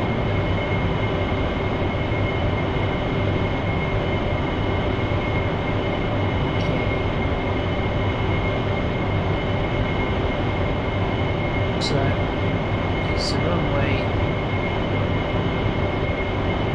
Not sure where it is.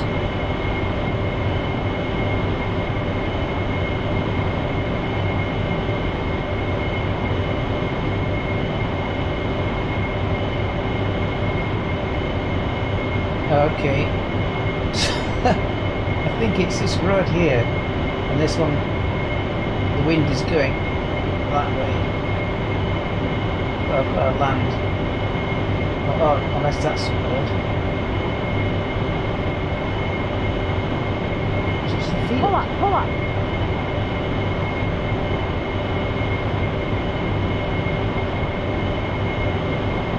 Yes.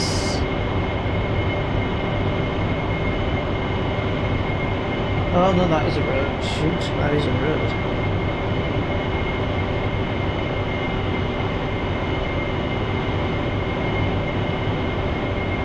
Interesting.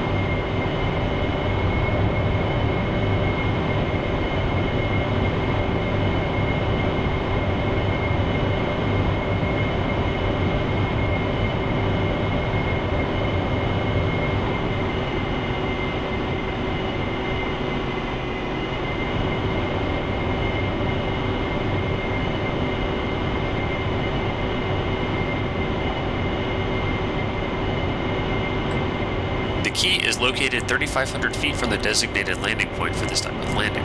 You'll pass it and soon after begin your descent off the 180. It will be marked with white smoke. Oh, right, okay. White smoke.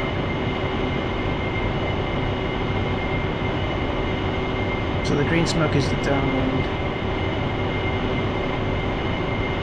Where the hell am I landing? You should arrive at the 90-degree position at 450 feet AGL and then get to the key at normal altitude of 325 feet. You will level your wings and put the TVV and winches hat on the horizon. Next, you will use the nozzles to acquire 60 knots of ground speed. Once the 4-degree mark on the pitch ladder intercepts your intended landing point, reduce the power to begin your descent. You will place the velocity vector on the intended point of landing and then use the throttle and nozzles to maintain the glide slope of roughly 5 degrees and ground speed of 60 knots.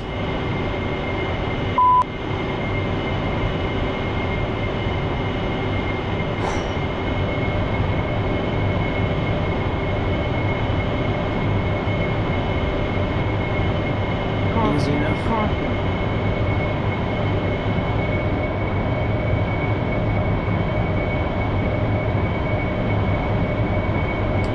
You may need to react to any obstacles, such as trees at the end of the final stage of your approach. Slow down prior to touchdown, wait for the aircraft to settle on the runway, and use full wheel brakes to stop completely.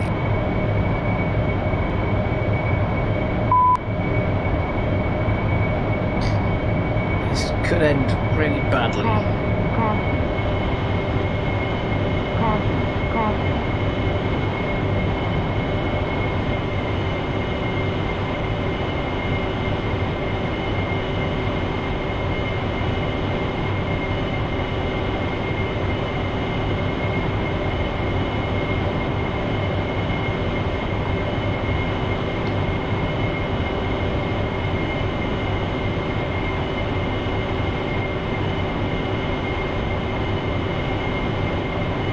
If at any point you feel that something is wrong, wave off and try again. Let me know when you are ready to begin the landing. Alright, exit your orbit and enter the downwind leg flying from east to west at 600 feet. Position yourself between 0.8 to 1 nautical mile south of the runway. Green smoke marks exactly 1 nautical mile. Pull up. Perform a standard landing checklist. Deploy landing gear, set flaps to stall, and nozzles to 60 degrees. When ready and after passing the key, begin your turn.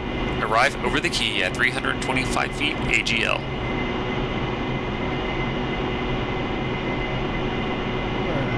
I'm completely lost now. I've done that. I have literally done that. That's not working.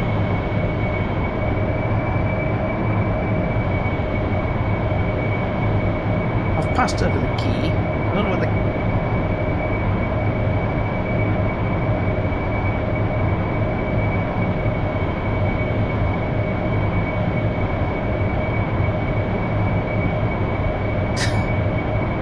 I've just got that anyway.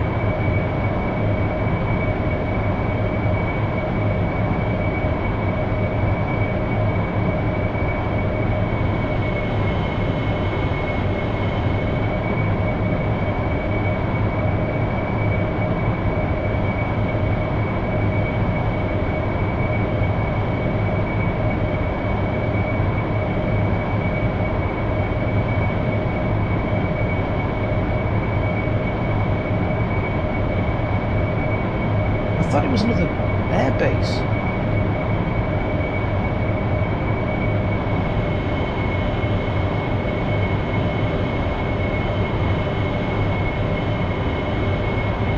Use the nozzles to set the speed of 60 knots and fly level until 4-degree mark on pitch ladder is over the desired landing. Begin your descent, keep the ground speed of 60 knots, and watch for any obstacles.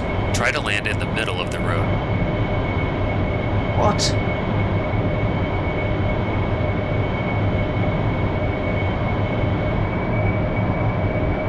Is that a road? Holy shit.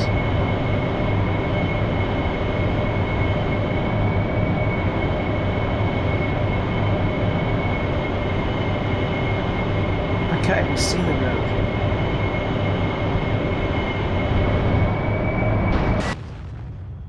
It's not even a road. That is not a road. That went really well.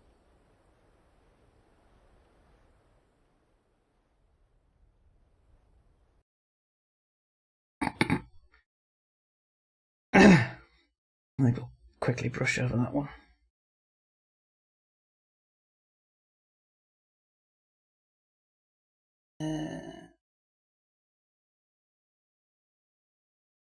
Stars.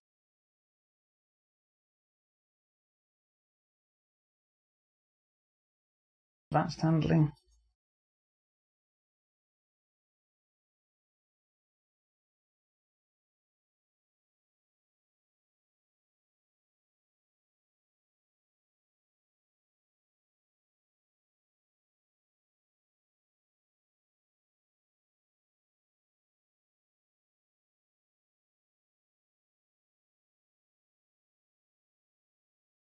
What? Do we take that?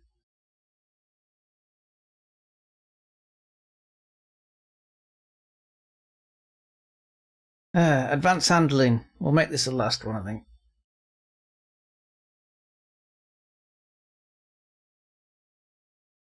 Generator. Caution. Welcome to the Advanced Handling Mission. Please engage your AFC and fly straight, maintaining a speed of 300 knots.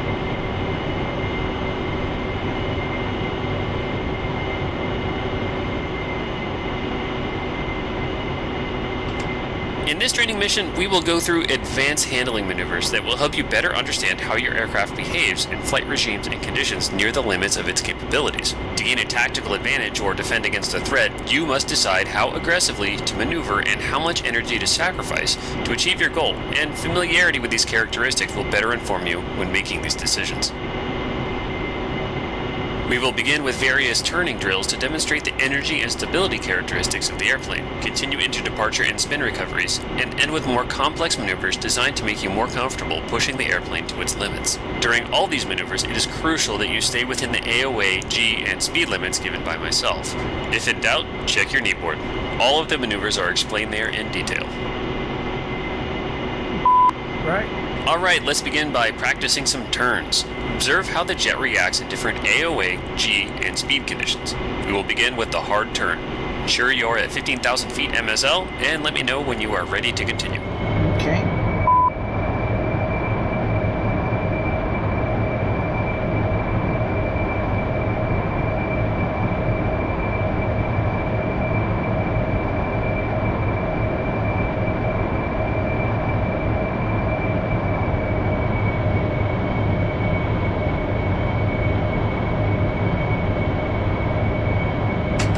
This drill will demonstrate a proper energy-sustaining turn technique in 3 dimensions by applying AOA awareness and varying G application to maintain a constant airspeed and mild plane of motion or POM changes under constant G.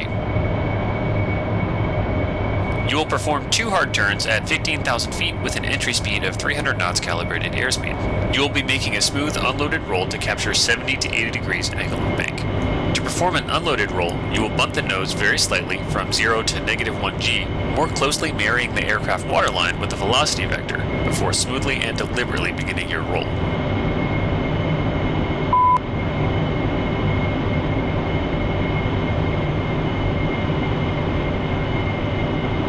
Too fast.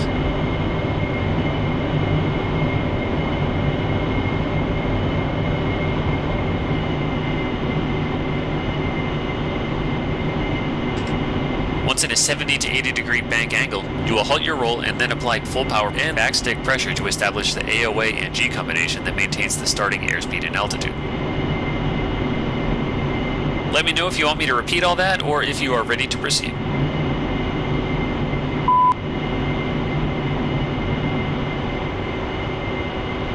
Okay, start at 15,000 feet and 300 knots. Once you're happy with the results, we will move on. Alright, the sweet spot for this one should have been around 2.5 G and 10 to 12 units of AOA. Okay, perform another one, but this time starting at 380 knots. The principles remain unchanged, but you should try to maintain this speed throughout the turn. Let me know when you are done.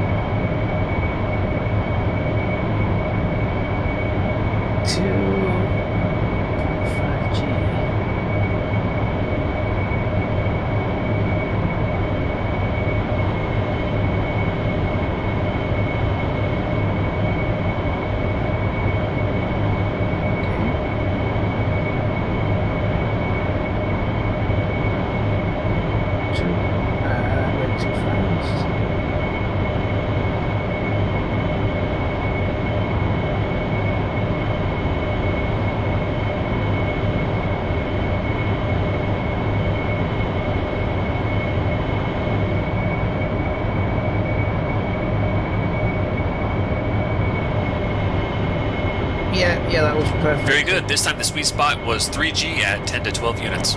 Remember, the important principle when making a hard turn is to conserve sufficient energy for some follow-on maneuver, unlike a brake turn, which would be performed as a deliberate last-ditch maneuver, which we will cover in the air-to-air lesson.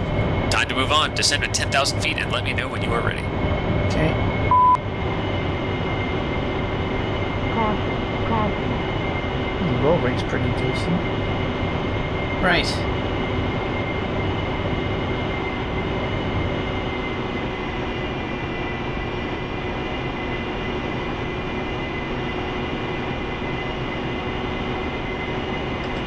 Our next drill for today is the turn rate drill, which allows you to develop an understanding between AOA, turn rate, and aircraft energy state. You will begin this maneuver at 10,000 feet and 300 knots calibrated airspeed. When ready, you will initiate full power and start a 180-degree level turn at a targeted AOA. With time and practice, you should learn to determine AOA without referencing the HUD.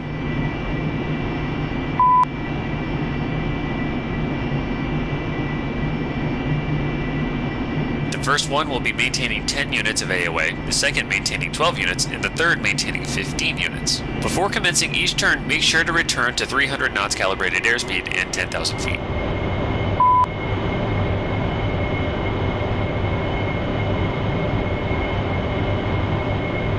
Okay.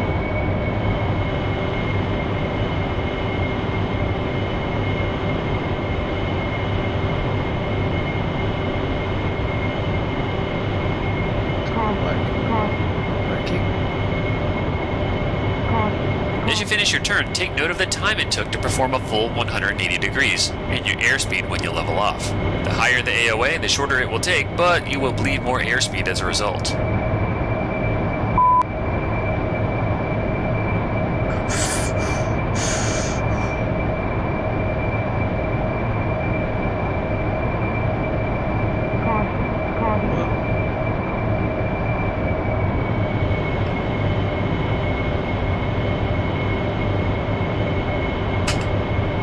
Complete with your 3 level turns, you will perform a 45-degree nose-down turn. Again, rolling wings level once 180 degrees on heading change has been achieved. Note the time. This demonstrates the conversion of altitude or potential energy into airspeed or kinetic energy.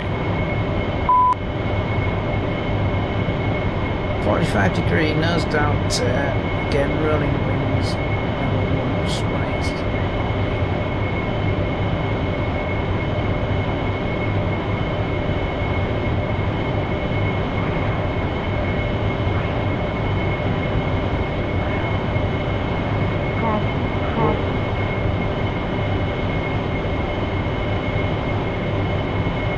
Let me know if you want me to repeat all that, or if you are ready to proceed.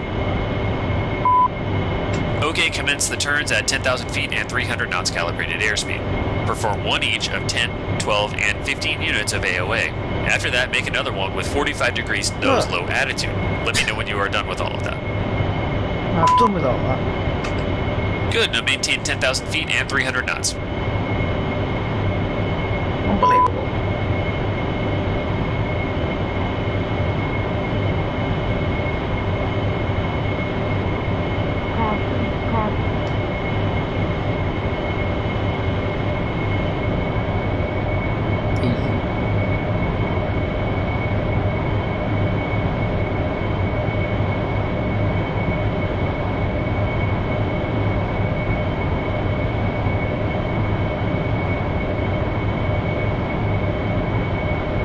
Next, we'll perform an AOA drill, allowing you to develop a good feel for AOA sensitivity and control to manage aircraft energy state. You'll begin at 10,000 feet and 300 knots calibrated airspeed. When ready, you will roll to 70 degrees angle of bank. This time you will not apply full power from the start, but gradually increase it in concert with aft stick in order to maintain 300 knots until you achieve full power.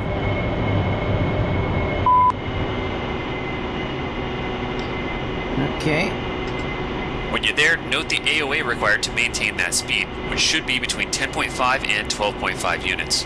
Then slightly increase backstick pressure to increase the AOA by 1 unit and observe the airspeed bleed to 280 knots. Relax backstick pressure and AOA to return to 300 knots calibrated airspeed. Let me know if you want me to repeat all that or if you are ready to proceed. Begin the drill at 10,000 feet and 300 knots calibrated airspeed. We will continue when you are happy with the results. I've forgotten what he said, but...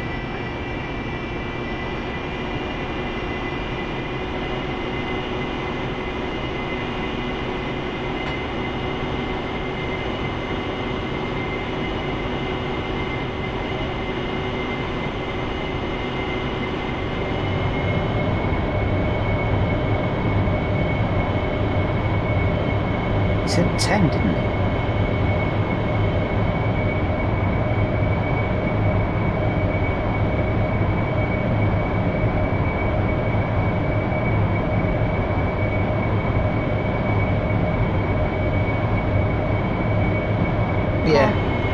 idea what he's talking about. Good, remain at 10,000 feet and engage the AFC.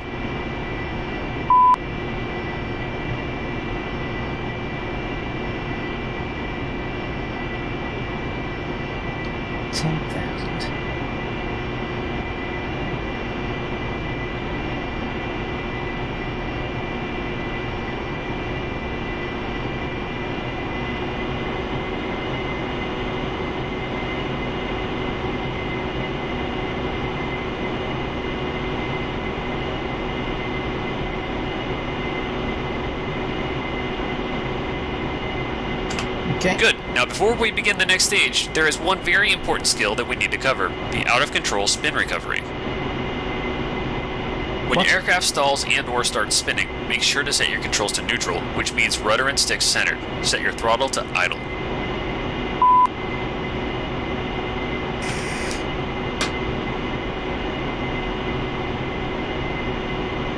Right.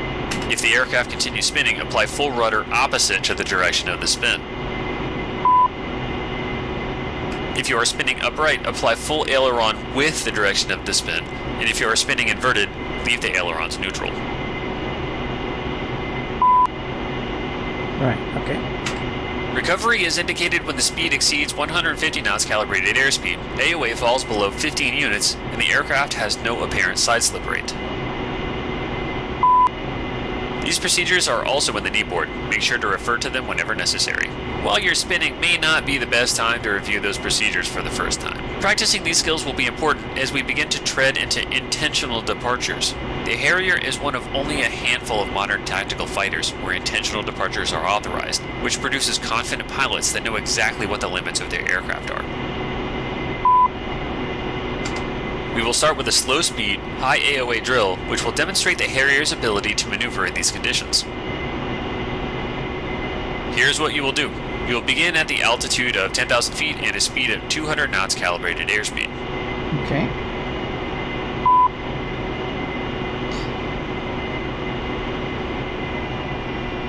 $200 knots.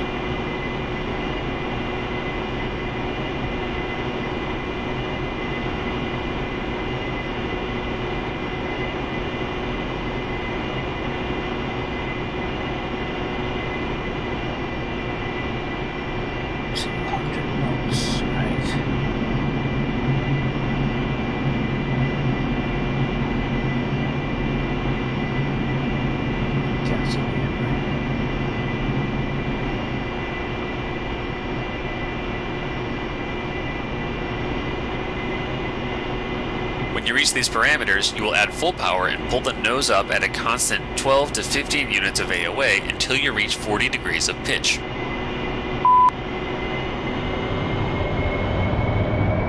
As your speed passes 150 knots calibrated airspeed, you will reset your attitude to maintain 120 knots, which should be around 15 degrees nose high.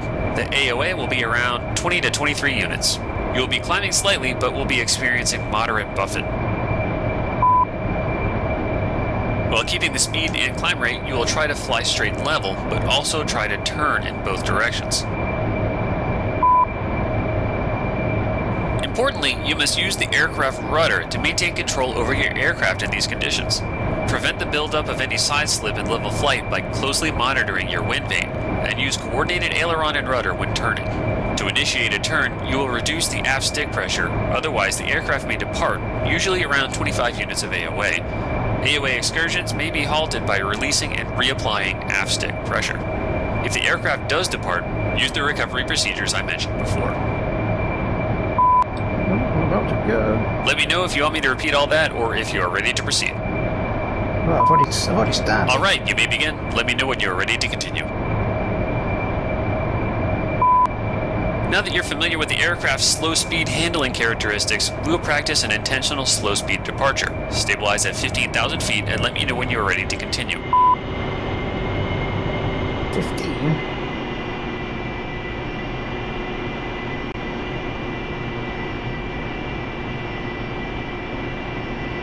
Yeah, that was struggling to keep that straight for.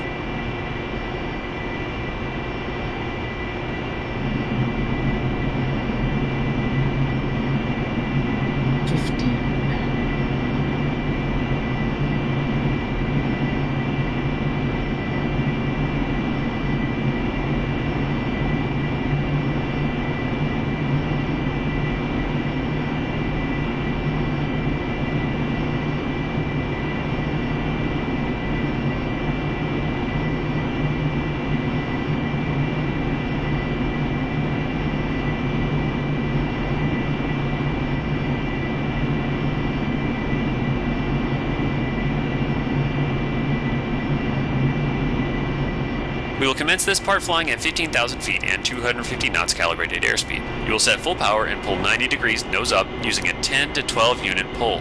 Make sure not to exceed 15 units.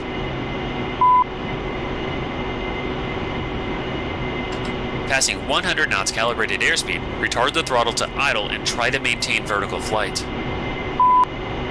When the aircraft departs, use the out-of-control recovery procedure and seek a nose-low attitude.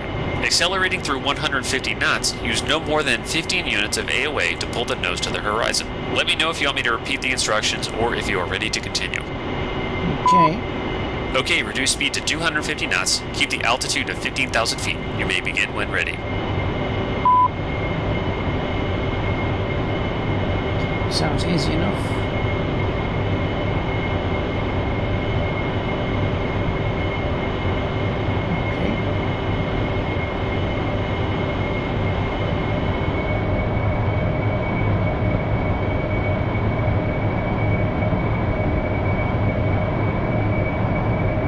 Get to it, Power, 90. power.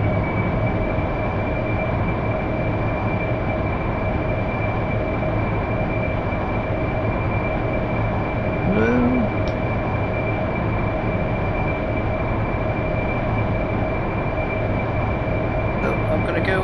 Caution, caution. Power, power. I'm going. Caution, caution.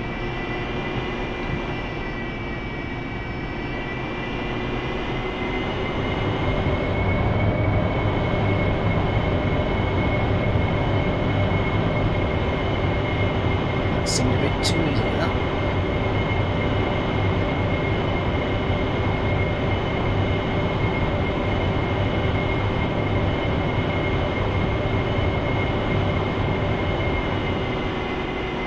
Alright, good. Finally, we're going to perform a high-speed departure, also known as an accelerated stall. Let's gain some altitude, climb to 25,000 feet, and then engage the AFC. Let me know when you are ready. Okie dokie. 25,000 feet.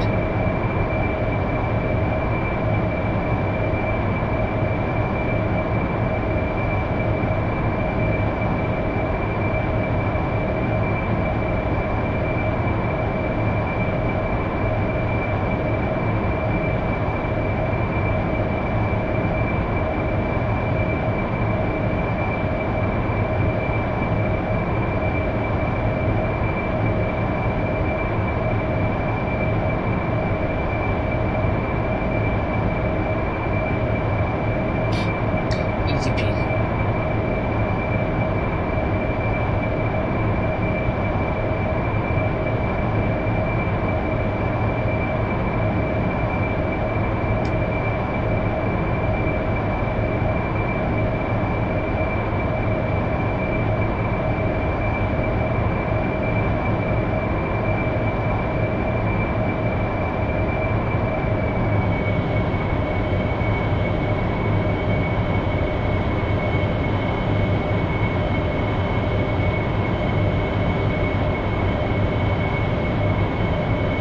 Oops. Okay, so the accelerated stall is not a pleasant situation, and it's used to demonstrate how quickly things can go wrong. Your departure will be incredibly violent, so don't say I didn't warn you, okay? Okay. I want you to accelerate to Mach 0.85, flying straight and level. When ready, you'll perform an unloaded roll to 120 degrees angle of bank. Unloaded road to 120 degrees. Okay. Once there, you will simultaneously pull full aft stick while using full lateral aileron deflection to roll opposite of the initial roll direction.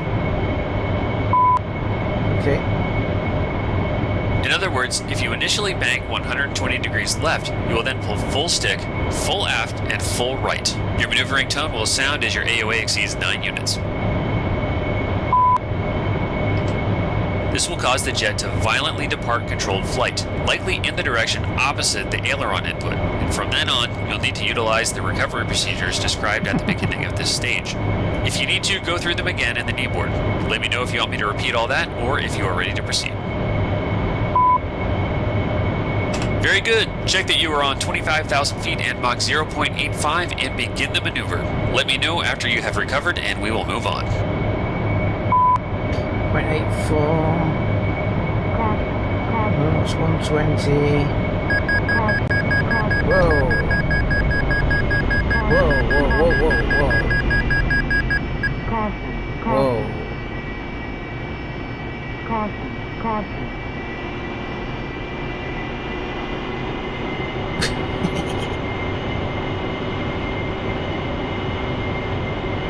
That was a little trick over there.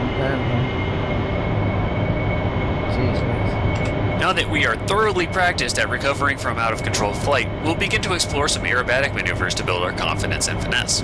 First is an aerobatic drill called the squirrel cage, which combines 4 maneuvers into a single continuous maneuver. This tests your ability to maintain situational awareness and perform coordinated, smooth control inputs.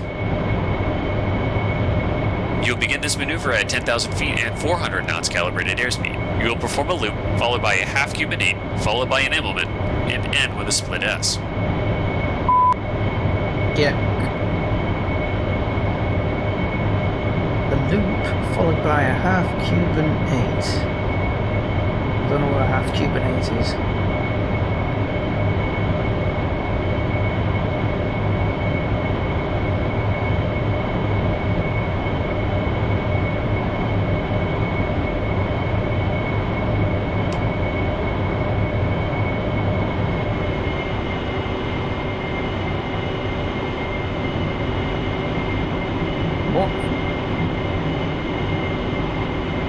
By an imment followed by an imment and end with a split S.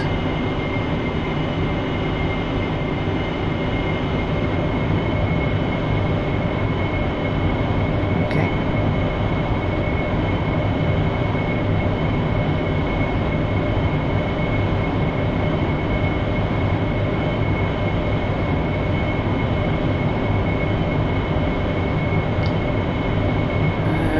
Doing the Cuban 8.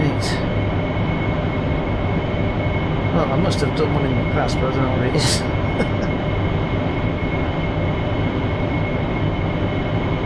The loop will be performed at full power with a 4G pull-up, maintaining 4Gs until intercepting 12 to 15 units of AOA. This may require relaxing backstick pressure over the top of the loop.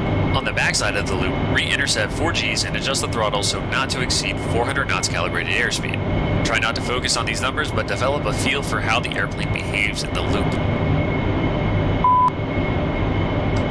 As you finish the loop, enter a half Cuban 8 by performing the first 3/4 of the previously performed loop maneuver. When the aircraft is inverted and approximately 40 degrees nose low on the backside of the loop, relax the stick and perform an unloaded 180-degree roll to upright the aircraft. Adjust your pull-up and nose attitude to arrive at the starting altitude on an opposite heading from entry. Okay. Next, execute an implement by pulling 4Gs to intercept 12 units of AOA and no more than 15 units over the top. As the nose approaches 10 degrees above the horizon while inverted, stop the pull and roll upright. Your airspeed will be slow over the top, so it is important to unload prior to rolling out so as not to depart the airplane. Complete the squirrel cage by performing a split S, entering at a lower airspeed of 200 knots calibrated airspeed. Pull up slightly to about 10 degrees, perform an unloaded roll to inverted, wings level flight, and smoothly pull 12 to 15 units of AOA and intercept 4Gs until the nose is back on the horizon in upright flight. Be especially careful when rolling inverted at such slow airspeed and ensure the roll rate has stopped before pulling through the inverted. Alright, you may begin. Let me know when you are ready to continue.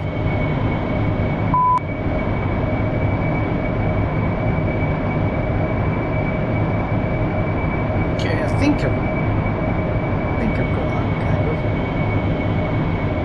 Okay. Loop.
After 8.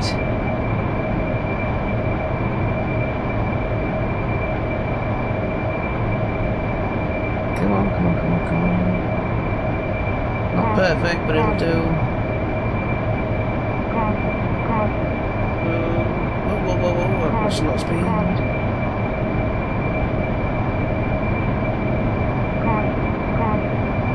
And then a nibble man.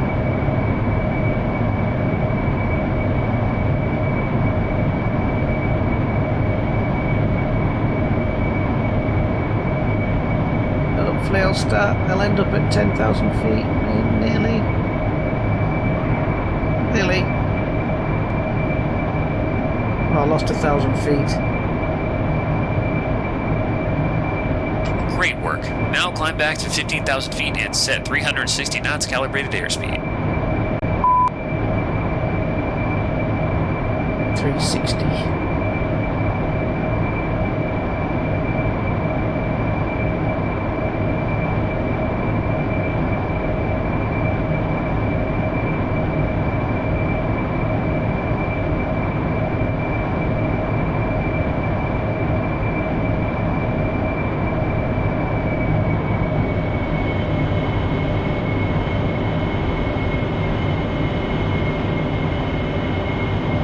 The last drill for today is the 3G weave, or loaded weave, which will form the basis for tactical maneuvers flown in later training missions. You will enter the loaded weave by going to full power, banking 90 degrees in one direction, and executing a slightly descending 4 to 4.5G turn for approximately 60 degrees of heading change. Approaching 60 degrees, you will reduce to 2 to 3 Gs and begin a smooth loaded roll reversal over the top to 90 degrees opposite angle of bank. When banked the other direction, pull back to 4 to 4.5 Gs for 60 degrees of heading change before performing the maneuver for a total of 4 to 5 weaves. Right, okay.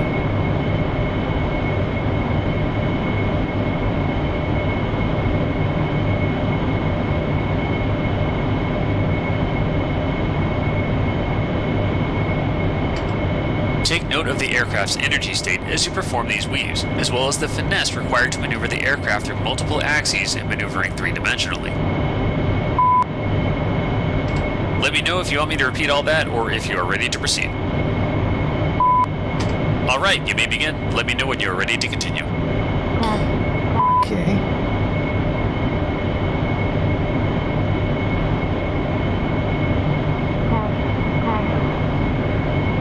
I'm just making this up as I go along.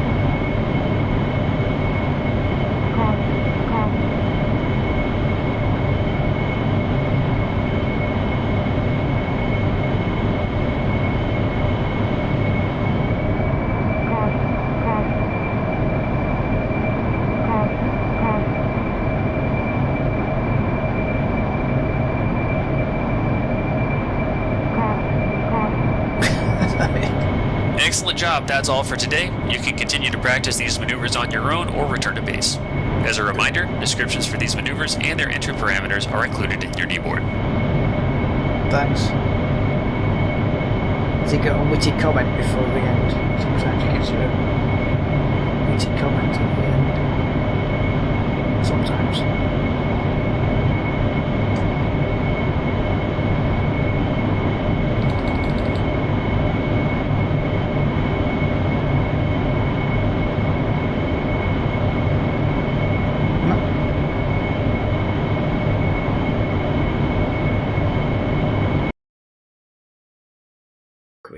Right, yes.